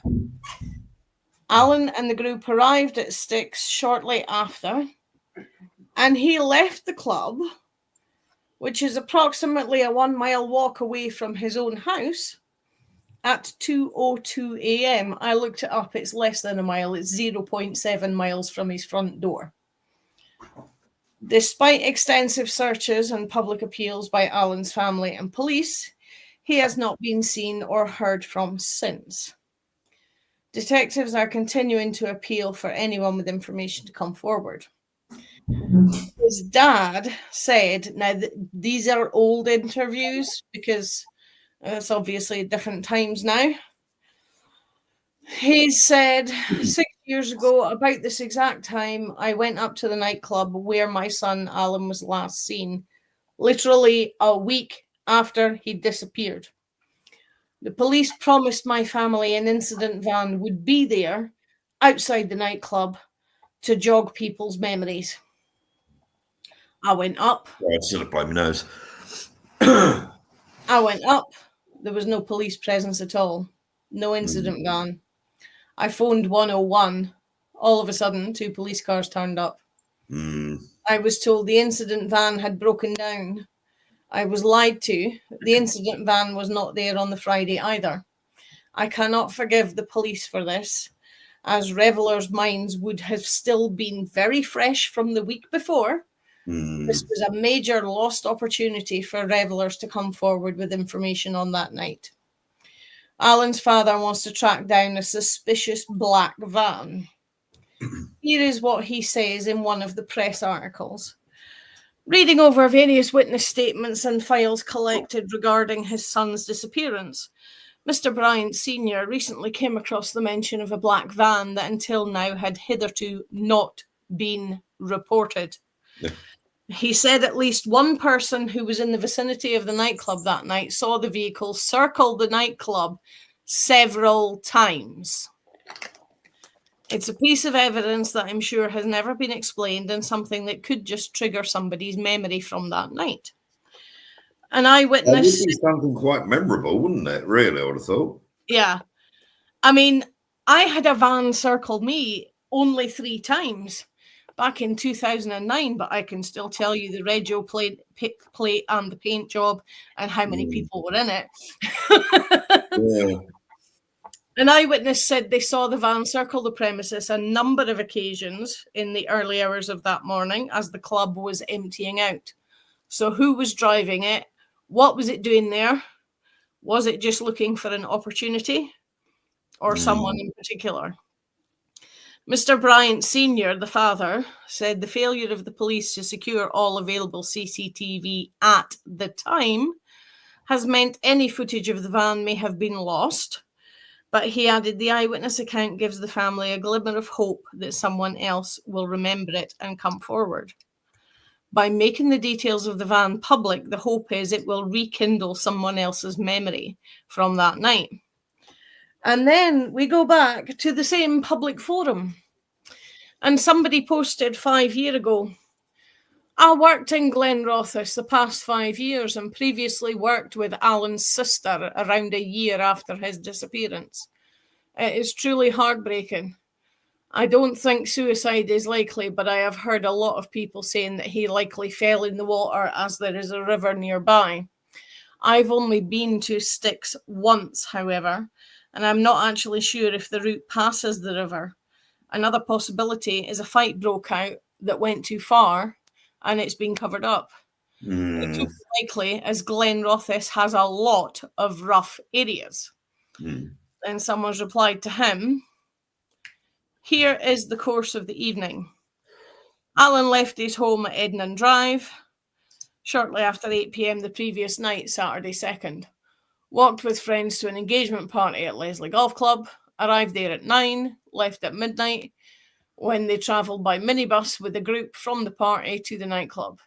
He arrived at the nightclub, approximately a mile walk from home, shortly after midnight, and was pictured on CCTV leaving. CCTV footage shows him briefly standing outside. Now, there are 3 steps. I don't know if you could make out in the photo because it's downloaded whole montage. But there are 3 steps. Clearly see it, yeah. Yeah. There are 3 steps, and he gets to the top of the steps, and like a half a second after that freeze frame, he has to swing on the banister because his backside decides to go back down the steps, but his feet are still on the top step. So he's proper mortal at this point. Yeah. But he manages to stay on his feet. He briefly stands outside, looking about, and then walks towards the direction of a roundabout that's nearby called Tanshall or Tanshall. That looks like a security guard stood behind him. Yeah, I think there are a few there because it's chucking out time. The security guys tend to step out of the doorways so that they can't get stuck in place if anything does kick off. Yeah, because the guy in the black waistcoat there looks like he's got an earpiece on. Yeah. Sorry. That's all right. Some of Alan's friends are still present in this footage. When Alan left the club, he did not have a jacket on as he left it at an engagement party before he went to the nightclub by the taxi. Alan did not have any money, bank card, or passport on him and did not have a mobile phone. his mobile was broken a few weeks beforehand. It was a cold night, as it often is in November. Sticks nightclub is no more than a 10-minute walk from the house. No one can vanish into thin air. It's impossible for no one to have seen Alan after he left the club. If Alan forgot his jacket at Leslie Golf Club and had no money, who paid for the taxi and the drinks he drank at Sticks nightclub? Nobody's answered that. Then Alan's family, this is again posted 5 years ago. Alan's family believe a tight-knit circle of around 10 people who were at a late-night party in the town know exactly what happened, but a climate of fear means people are too scared of reprisals to speak out. Alan Sr., his dad, says, there are people in this area who know what happened to Alan. They can't look us in the eye. They look at the pavement when they pass us in the street. Snitches get stitches. Everyone at that party knows what happened. It's only a matter of time before someone in that circle gets caught doing something bad. And when they do, they can use Alan as a bargaining tool and use the reward money to help them get away and start a new life. That car is like a traveling billboard. His sister's car is covered with all the missing posters. As in the paint job for the car is all missing posters. Yeah. So they've got that car is like a traveling billboard. So those who know the truth will feel guilty every time they see it drive around town. Then someone has said, oh, some of his friends know. And only a true friend would actually step forward and say things. And then someone else has come on a year ago. Please explain to me exactly who you mean.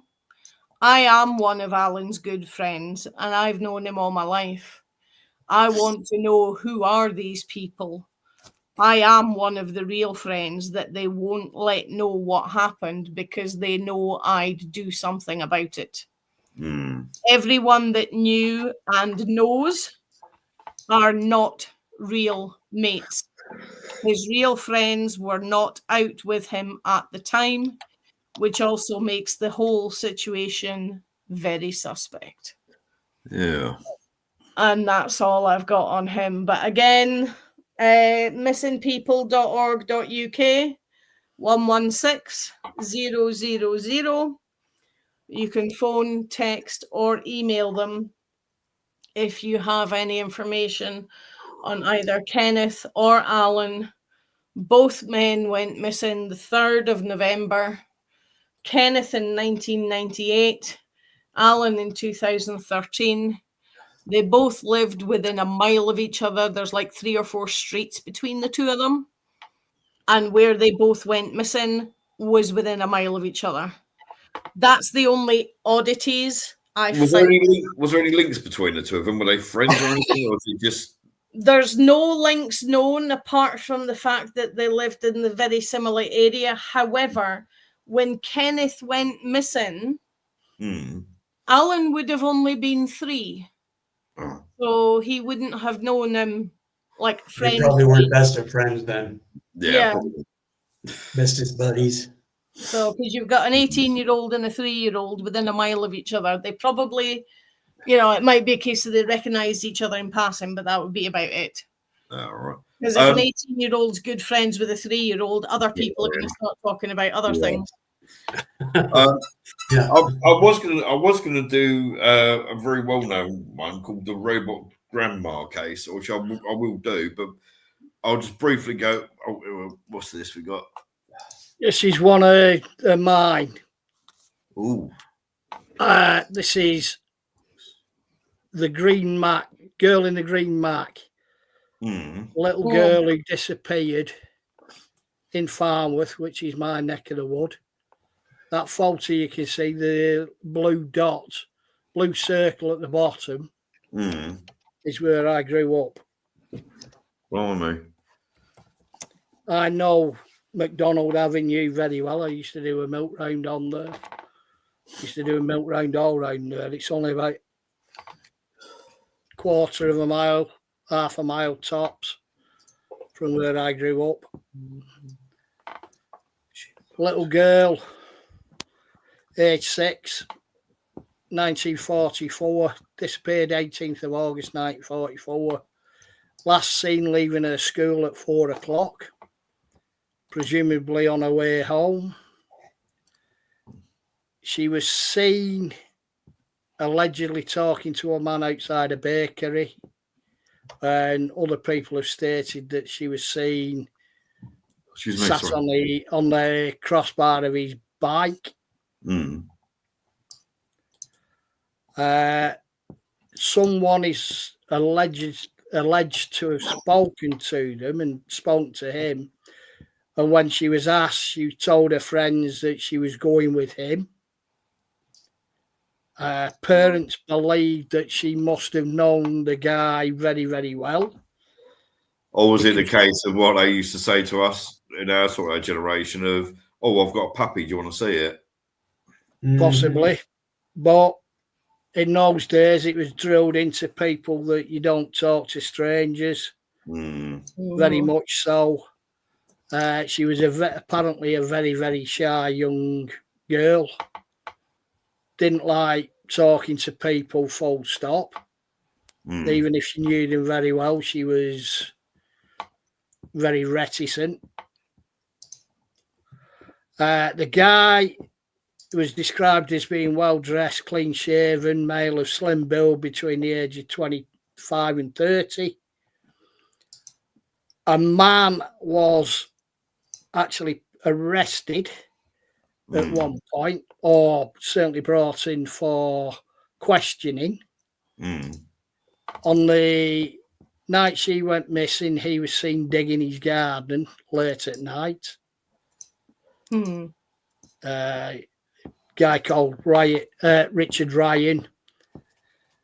A long suspected foul play was involved. The tip caused to the case being reopened by investigators. This was after she vanished. Location was fairly close to where she lived, and residents expressed doubts that anything would be found, as early maintenance of the city sewers in the area had not unearthed any remains. Sorry, apologies. I didn't realise that was the wrong image I had up there. Apologies. Sorry. Ryan was convicted of rape in 1950, 6 years after she went missing, and was convicted of a sexual assault on a child in 1965. This case was later evacuated. Site was later excavated by authorities in hopes of finding Fox's remains. That was what I was meant to click on. Sorry. And yeah, they never found her body. Jesus. Never found any trace of her. As a parent, that is just so scary, the thought of that. It really is. There was some thought that, at the moment is Madeleine McCann. Yeah. There was some thought that she might have tried to get to London because some of her friends had been down there that had come up here and had gone back to London. For a long, long time, it was people hoped that she was alive. But it's one of those, never anything come forward about it.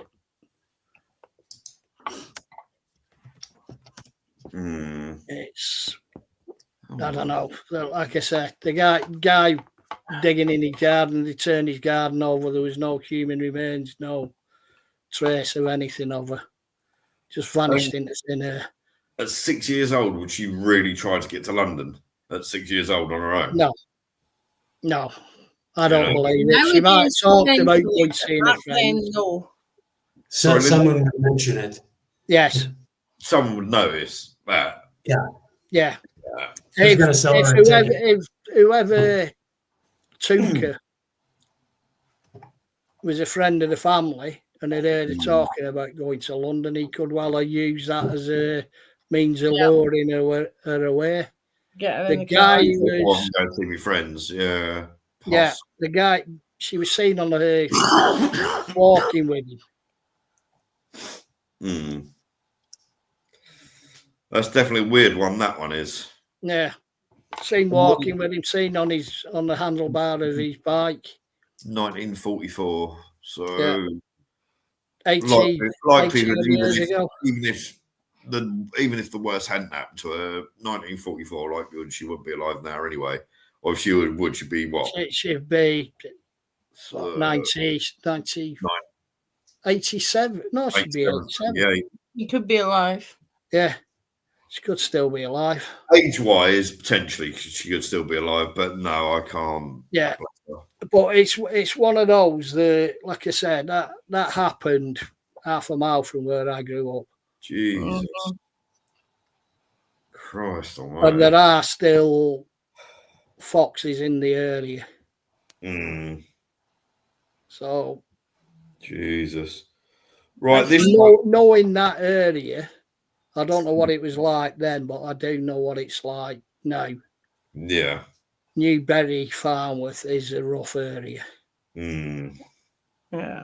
And that particular area is a rough area.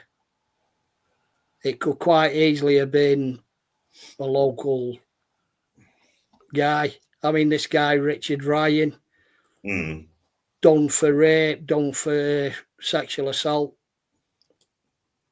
Just because he didn't find anything at the time doesn't mean.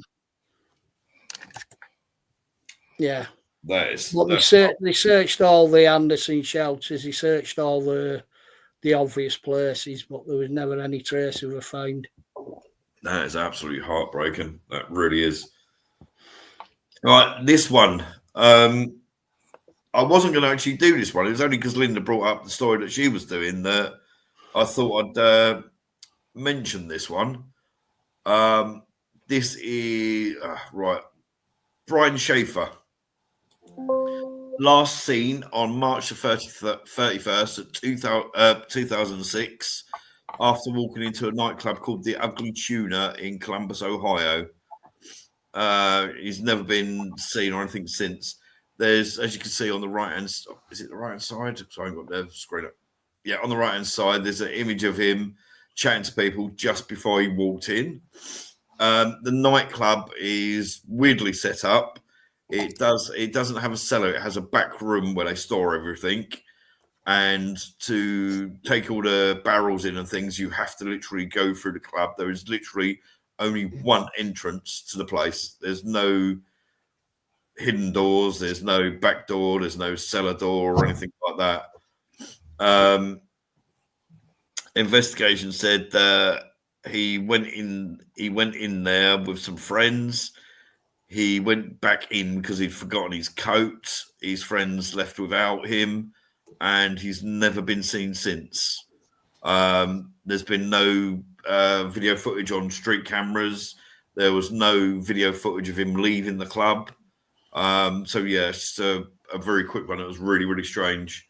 2006, that's nearly 20 years ago, but yeah, it's a strange one because there was literally only one entrance in there, and that entrance had a camera on it, as you can see from there, and there's no video footage whatsoever of him leaving.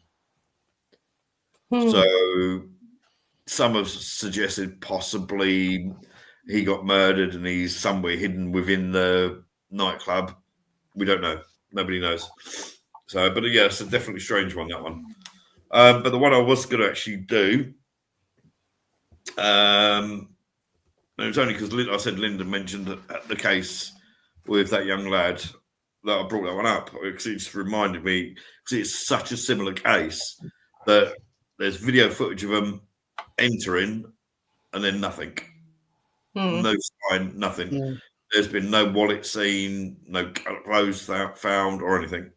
But anyway, the one I was going to go on to is the robot granny case, which is definitely weird. I've watched a lot of few bits over last few months, really, because I go through phases. Like I might one day watch something about Uranus or mass murderers or something like that, and I happen to briefly go through this. So I heard about this case, and I just thought it was really strange. Let me bring up the image quickly. Where did I put it? I'm putting too much on my computer. My computer can't handle this. That's not the one. Oh, it must be the one. Yeah, there's the one, I think.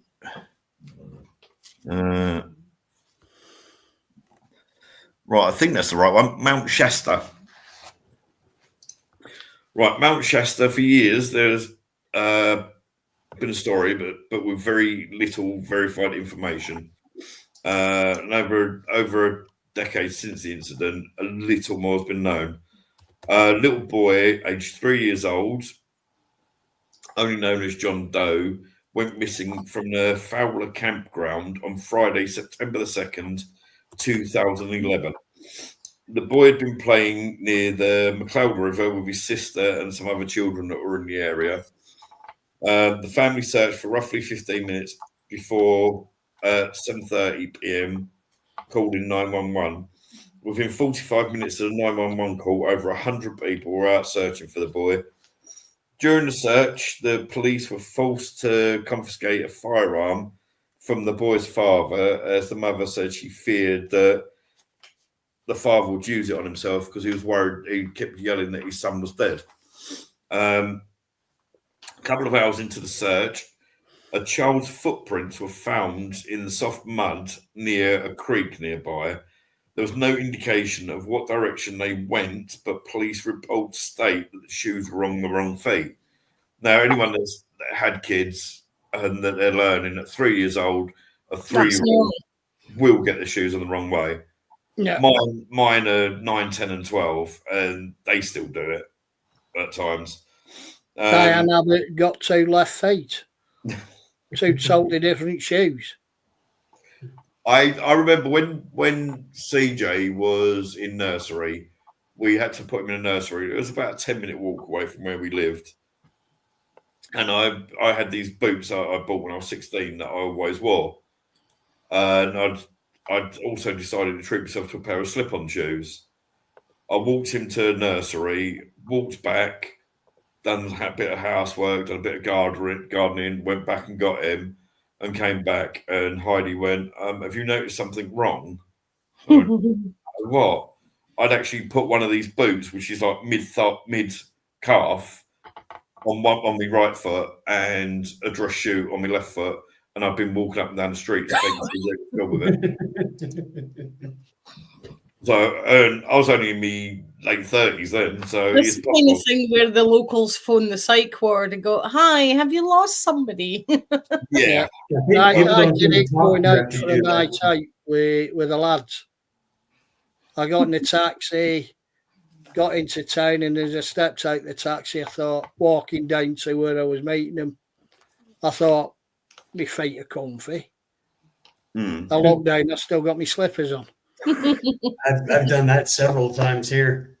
Luckily, because at the time I was still known as a bouncer. Yeah, still known as being a bouncer. Still knew a lot of the bouncers. I can't do that. I could go in certain pubs and be let in. They look comfy. Yeah. First one we went to, I was told, get in the back room and stay there, you daft pillock. When I've actually had a bloody good night out. I've just realised Bella hasn't come to say hello this evening. She's asleep on the back of the sofa looking after Freddie, bless him. When I first got her, Bella went, because she had separation anxiety, she ripped up about 3 or 4 pairs of shoes. And if I go over to see the kids, we take them out for the day. Because like a few days ago, we took them to bounce for CJ's birthday. When we come back, if there's a shoe there, she'll find it and she'll rip it. She's ripped up school shoes and everything. Yeah. But these slippers I've got now, I walk up to the shop and then take over the park in them. But anyway, sniffer dogs got brought in to follow the trail and found nothing whatsoever. As the night setting, the search continued by torchlight and searchlight. The Mount Shasta News reported later that day that night the boy's dog was found curled up and wet by the side of the river. So of course, the worst thing you can fear came to people's minds. But years later, the grandmother stated that the boy did not actually own a dog at the time. It wasn't until many, many years later, 10 odd years later, that he actually got his first dog. Also, the police reports do not mention a dog. You'd have thought a police report would have said, "Oh, we found the dog," and blah blah blah. Hold on, I've forgotten. Right, a search dog named Tom was brought in. Apparently, he was one of the top of the line search dogs. He was brought from another county or jurisdiction for it. Within minutes of being there, the dog caught the scent of the boy straight away, and Tom and his handler found the boy within a couple of minutes, literally only 400 to 500 feet away from where his parents had been parked, hiding in a bush.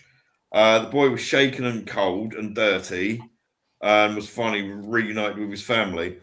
Then we skip forward a year to November the 15th, 2012. A post on a UFO conspiracy and paranormal site called, hold on, I have got this written down, abovetopsecret.com. Now, I did try looking on there because I wanted to see the full write-up. But my computer kept saying it wasn't safe to go on there, so it wouldn't let me go on the page, unfortunately. But November 15th, 2012, a post on a UFO conspiracy and paranormal site called abovetopsecret.com had a lengthy post from what appears to be a female claiming to be the child's grandmother, using the username MissCat1. The post claims a few months after the incident, while at her house, the child said, "I prefer you to the other Grandma Cappy." Her name was Kathy, but the child couldn't say it properly, so he called her Cappy. After explaining to the little boy she's the only Grandma Cappy, the child went on to explain that Grandma Cappy, while he was playing, had come and held his hand and took him to a cave full of spiders, backpacks, and guns, with a man and woman robot stood there in the corner, motionless. The Grandma Cappy tried to make the other Grandma Cappy tried to make the boy poop on a sticky piece of paper, but he was too afraid to.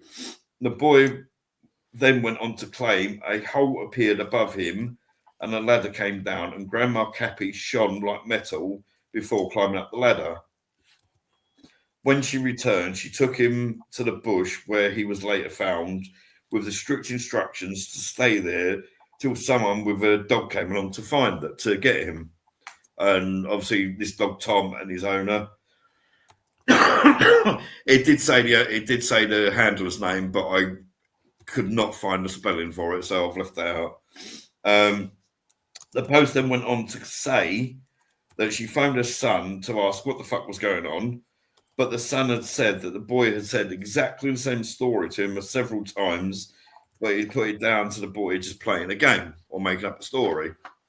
The alleged Grandma Cappy in the article, the woman that claims to have been Cappy in the article that was written, claims the year before the incident, she had been camping in exactly the same area, in exactly the same parking area as when the incident happened. She'd gone in with one of her male friends and claims that she woke up outside face down on the ground. And when she'd actually fallen asleep in a tent, and when she got up, she found puncture marks in the back of her neck, as did her companion. So there was a little bit more. Year-long plan, then potentially. There was a little bit more to that case, unfortunately, because like I said, my cat got attacked, and he was bleeding, so I had to deal with that. So I think it's right down. But that's the basis of the whole story. And I think I heard that for the first time last year, that story, and it really caught my attention. Yeah. And another thing that I've seen before I actually stuck on the Dale case to choose today, a lot of cases of children that go missing, the children say it was either a bear that picked them up and carried them, walking on 3 legs and holding them in one arm, or it was a big dog type creature that took them. And in a lot of the cases as well, there seems to be, sorry, I've been drinking fizz, I'm a bit gassy. There seems to be a lot of reports of bear type creatures or hairy type creatures that take the children, feed the children berries and nuts and roots and things like that, and then take them back. Sorry? You just remembered me of a really quick one off the top of my head. I don't have any images or anything. A lad was involved in a search party looking for a toddler who'd gone missing in one of the US national parks. And it was one of these where, it's grass, it's bushes. It's not like desert in the middle of nowhere sort of thing. It's grass and bushes, normal park. And he saw what looked like the little girl. And she turned around and waved at him and gestured for him to follow her. So he followed her. And he followed her. And he followed her. And this went on for an hour and a half. And he's thinking, we should have gotten somewhere by now. But he realised they were going through the same little bit. And eventually he turned around and he says, no, you come to me. And she comes up to him. And she says to him, whispered, but you got to follow me or I get a row. And he's like, well, no, I'll protect you from whoever gives you a row. Just you follow me. And he turned around and walked back the way he had come from, i.e. back to the rest of the search party. And on the way back, all of a sudden, there was this little ravine that she couldn't have gotten over without him lifting her. So he lifted her and carried her over it. And they randomly wound up back at the search party base. And when he explained his experience, and the little girl's agreeing with everything he said, and the park authorities are like, there's no bit of our park that looks like that. And if you were walking for that long, you should have gotten to such and such a ranger base or whatever. So it just reminded me of that one. Sorry. You said that though, there was I can't remember the full details, but there was a similar case like that in one of that may have been Mount Shasta as well, and I think it was a 6 or 7 year old, and they was found 14 miles away, over 200 feet up a cliffside. Yeah. So very similar cases to that.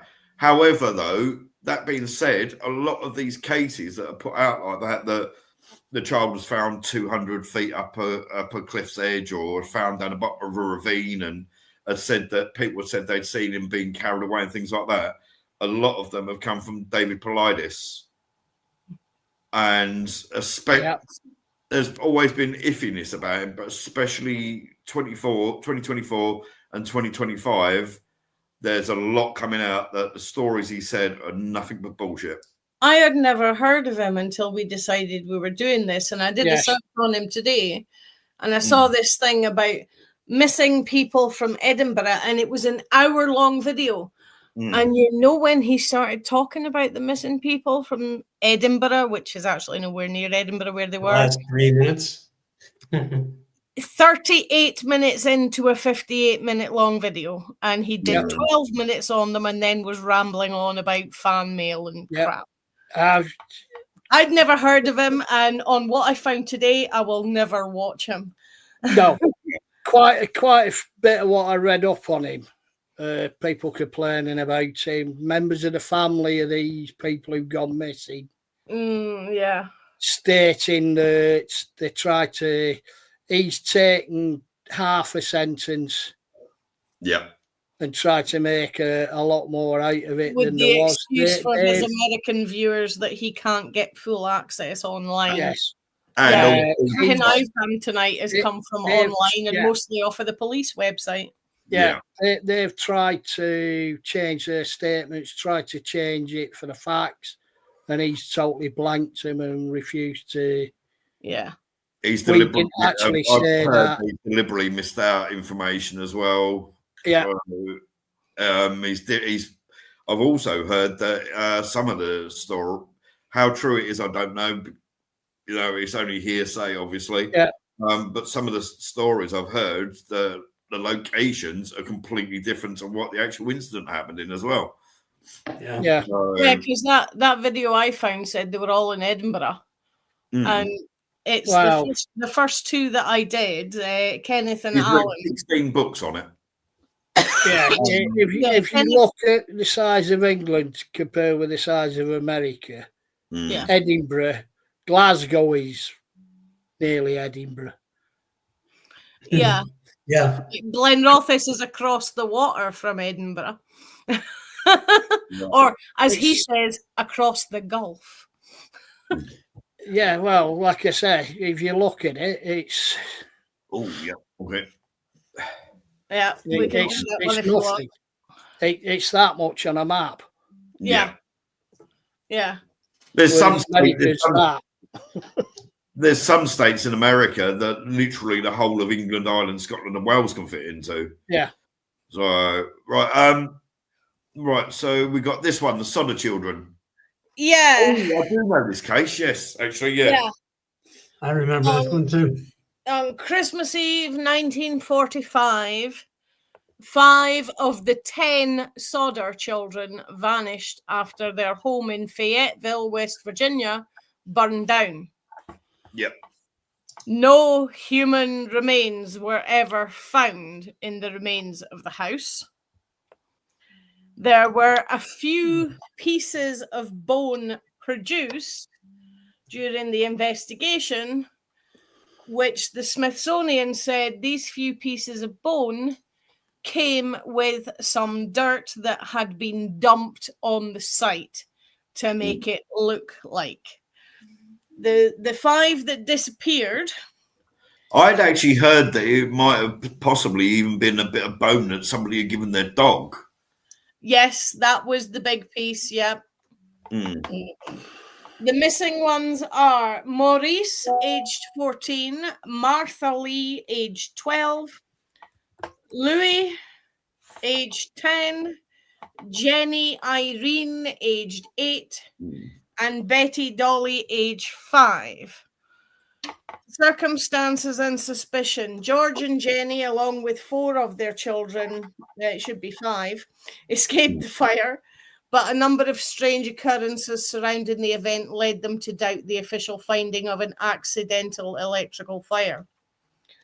Despite the intense fire, fire experts and a crematorium employee told Jenny that human bones should have remained even after prolonged exposure to heat. Over 1,000 degrees centigrade. Yeah. Or something like that to jar a bone, and even then it goes through a washing machine with massive steel balls. Yes.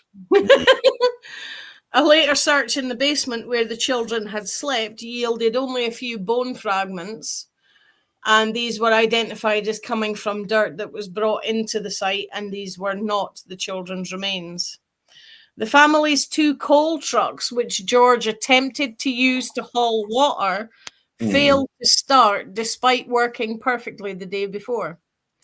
A ladder that was normally kept in a specific place was missing from its spot, and the phone line to the house had found to be deliberately cut.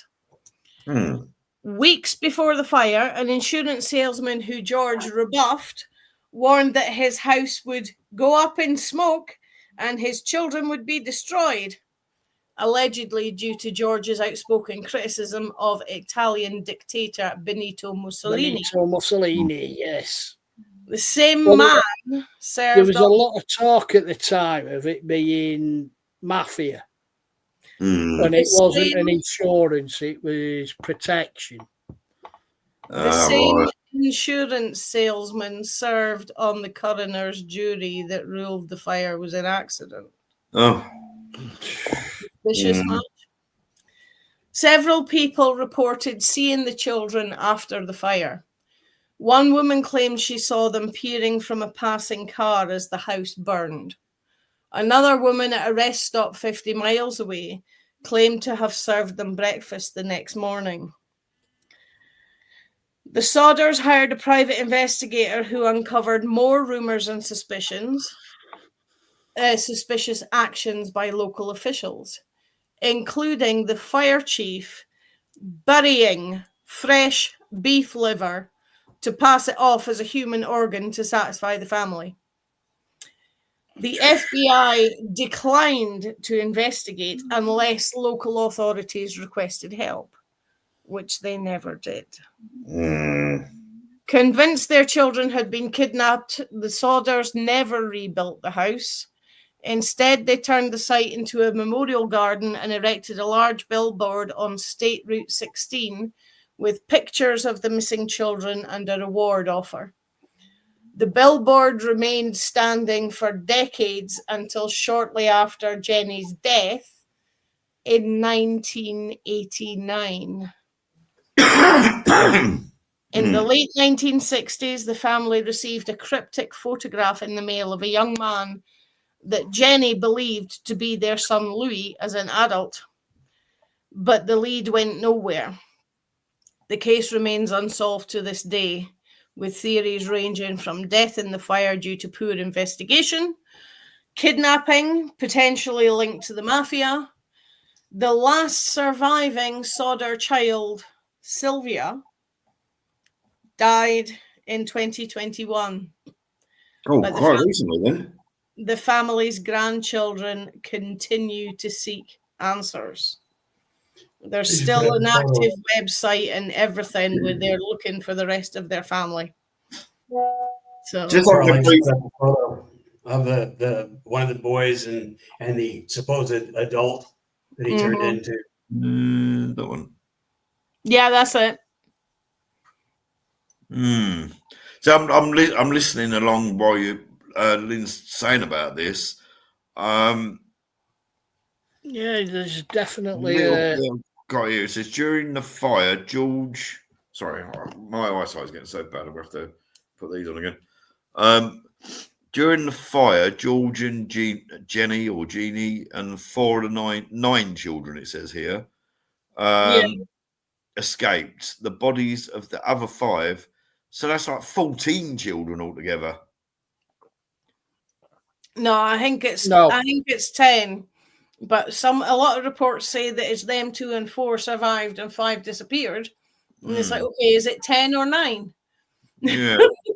But it basically says on this little bit I've just looked up while I was listening to what you were saying, the surviving Sodder family members believed for the rest of their lives until the last one died that the 5 missing children had actually survived.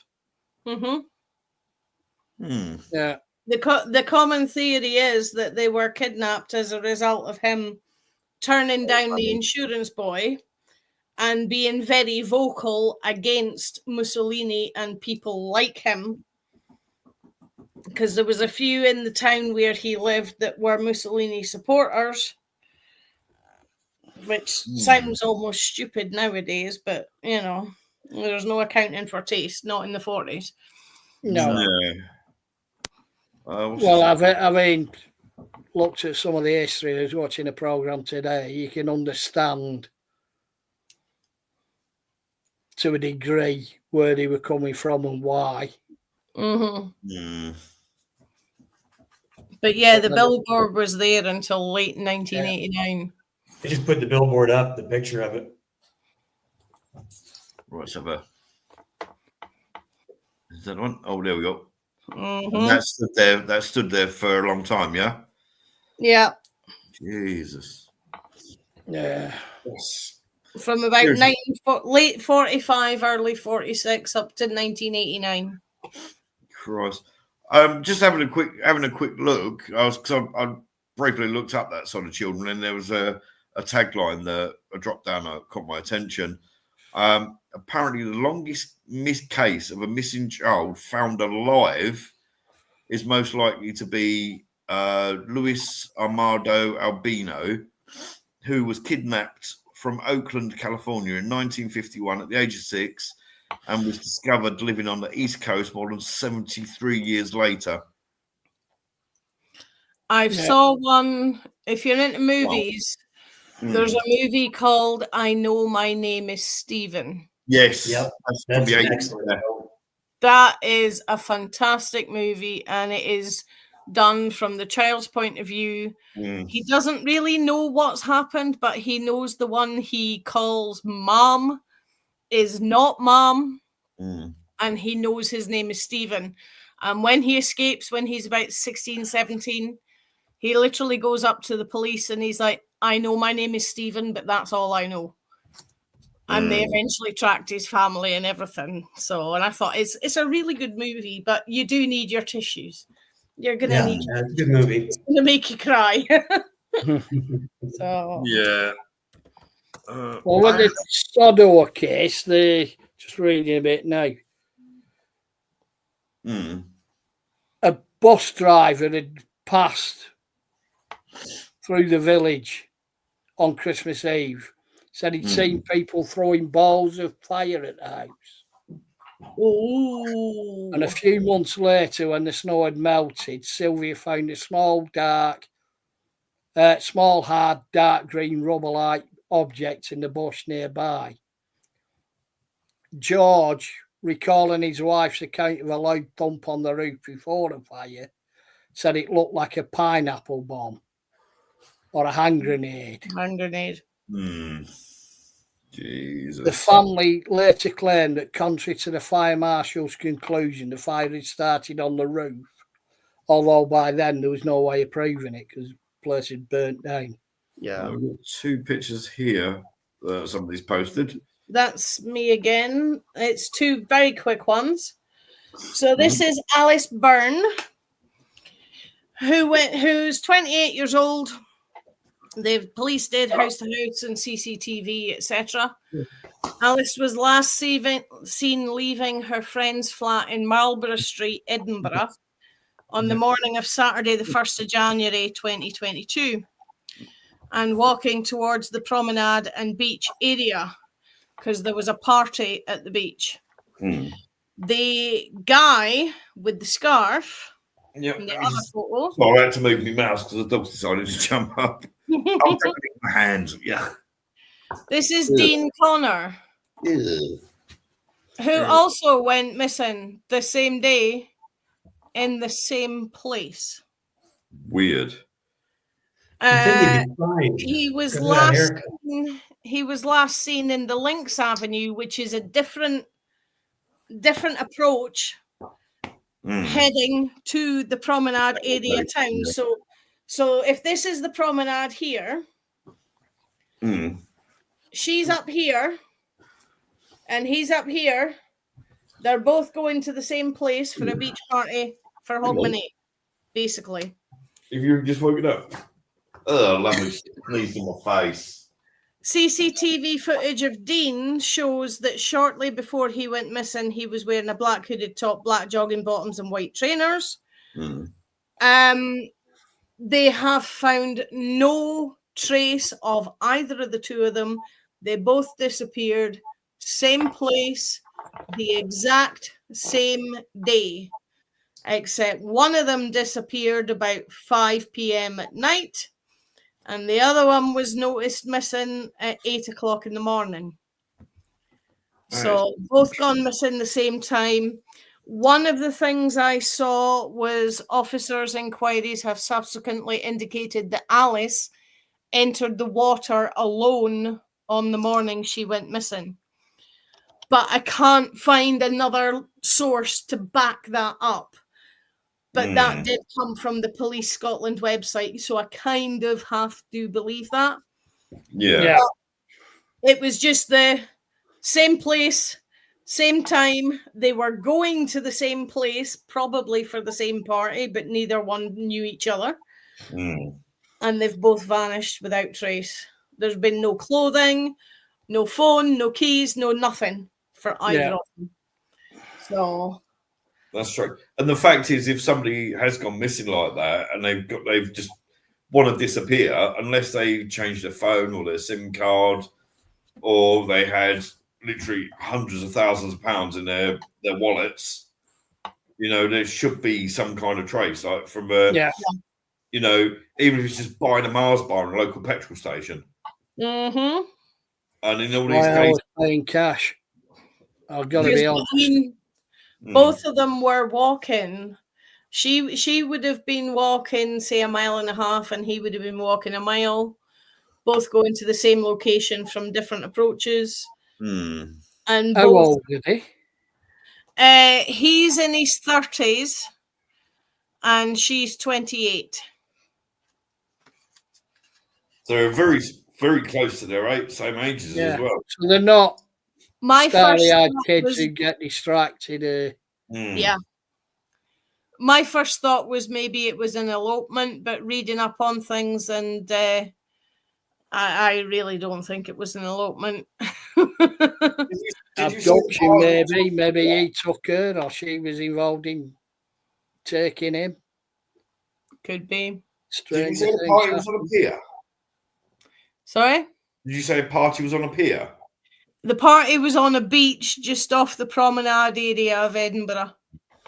Do you know if did they actually arrive at the party, or did they just not get there? There's nothing said whether there's a wee bit said that she arrived with her pal, but during the party they lost each other. So it sounds like everybody's, because anybody this side the border, Cairns, the centre of Edinburgh is shut down at Hogmanay. You can't get in even if you live there.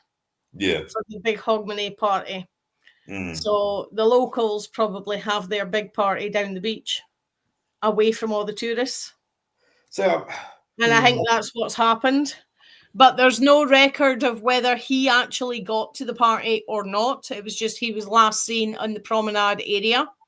And she's last seen like a few minutes after her and her friend arrived at the party, and then her friend lost her. See, I'm wondering, as you said, there's a lot because of Hogmanay and all of that, and they're gathering down the beach. There would have been a hell of a lot of people there. Yeah. Could they have been swept out to sea? But that seems a little bit too coincidental that 2 people on the same night. On the same night, yeah. And divers have been brought in and done the complete stretch from where he was last seen on the promenade to the same distance past the point of where the party is. Yeah. So, and they've had divers in, they've had cadaver dogs, everything. There's not one scrap of anything, not even a wallet or a set of keys, nothing for either of them. They've just vanished. That is weird. That's just strange. It's really, really. That is definitely a strange case. And I think that's a good one. That's the only reason I lifted them 4 off of that Paulides bloke, was because first I thought it was going to be all a load of bluff and bluster like the rest of his video was. But then when I looked into them, I basically took the police reports and then found stuff on the various missing people's websites and some of the families' support Facebook pages. Yeah. Well, he obviously gets they're obviously true cases. Well, he was a former police officer, wasn't he? The spin he puts on them. Apparently, he was a former police officer. Yeah. But it's like the Dennis Martin case. I won't, because like we're coming to a close now. I won't go into it. But the Dennis Martin case of the child that went missing, from stuff that he's put out and stuff that. See, the trouble is with a lot of these cases, a lot of the park rangers and things don't seem to put out the information, or they don't seem to release the information. Yeah, they seem to keep it very close to their chest for some reason. But I've seen in like the Dennis Martin case, David Paulides saying that he witnesses claimed that they saw a Bigfoot walking off with Dennis Martin, and well, that's there was one They were skipping into the trees, hand in hand. Yeah. There was one I was going to do, Tompkins. Yeah. Tompkins, that name rings a bell. He's a young lad who was working as part of a surveying gang. They were working, there were 4 of them in the gang, they were working 50 yards apart. One of his colleagues had been talking to him, turned around to say something to someone else, and when he turned back, he'd gone. Didn't think anything of it. It was only after a few minutes he thought, well, he'd gone, obviously gone relieving himself. Then got worried that he hadn't come back, called the other lads. They went looking for him and couldn't find anything. They found one of his boots on a barbed wire fence. Oh. His other boot was found several months later in a farmer's field a few miles away. Jeez. They found strands of blue fibre on the fence, on the barbed wire fence. Oh, I did coins. Yeah. And none of the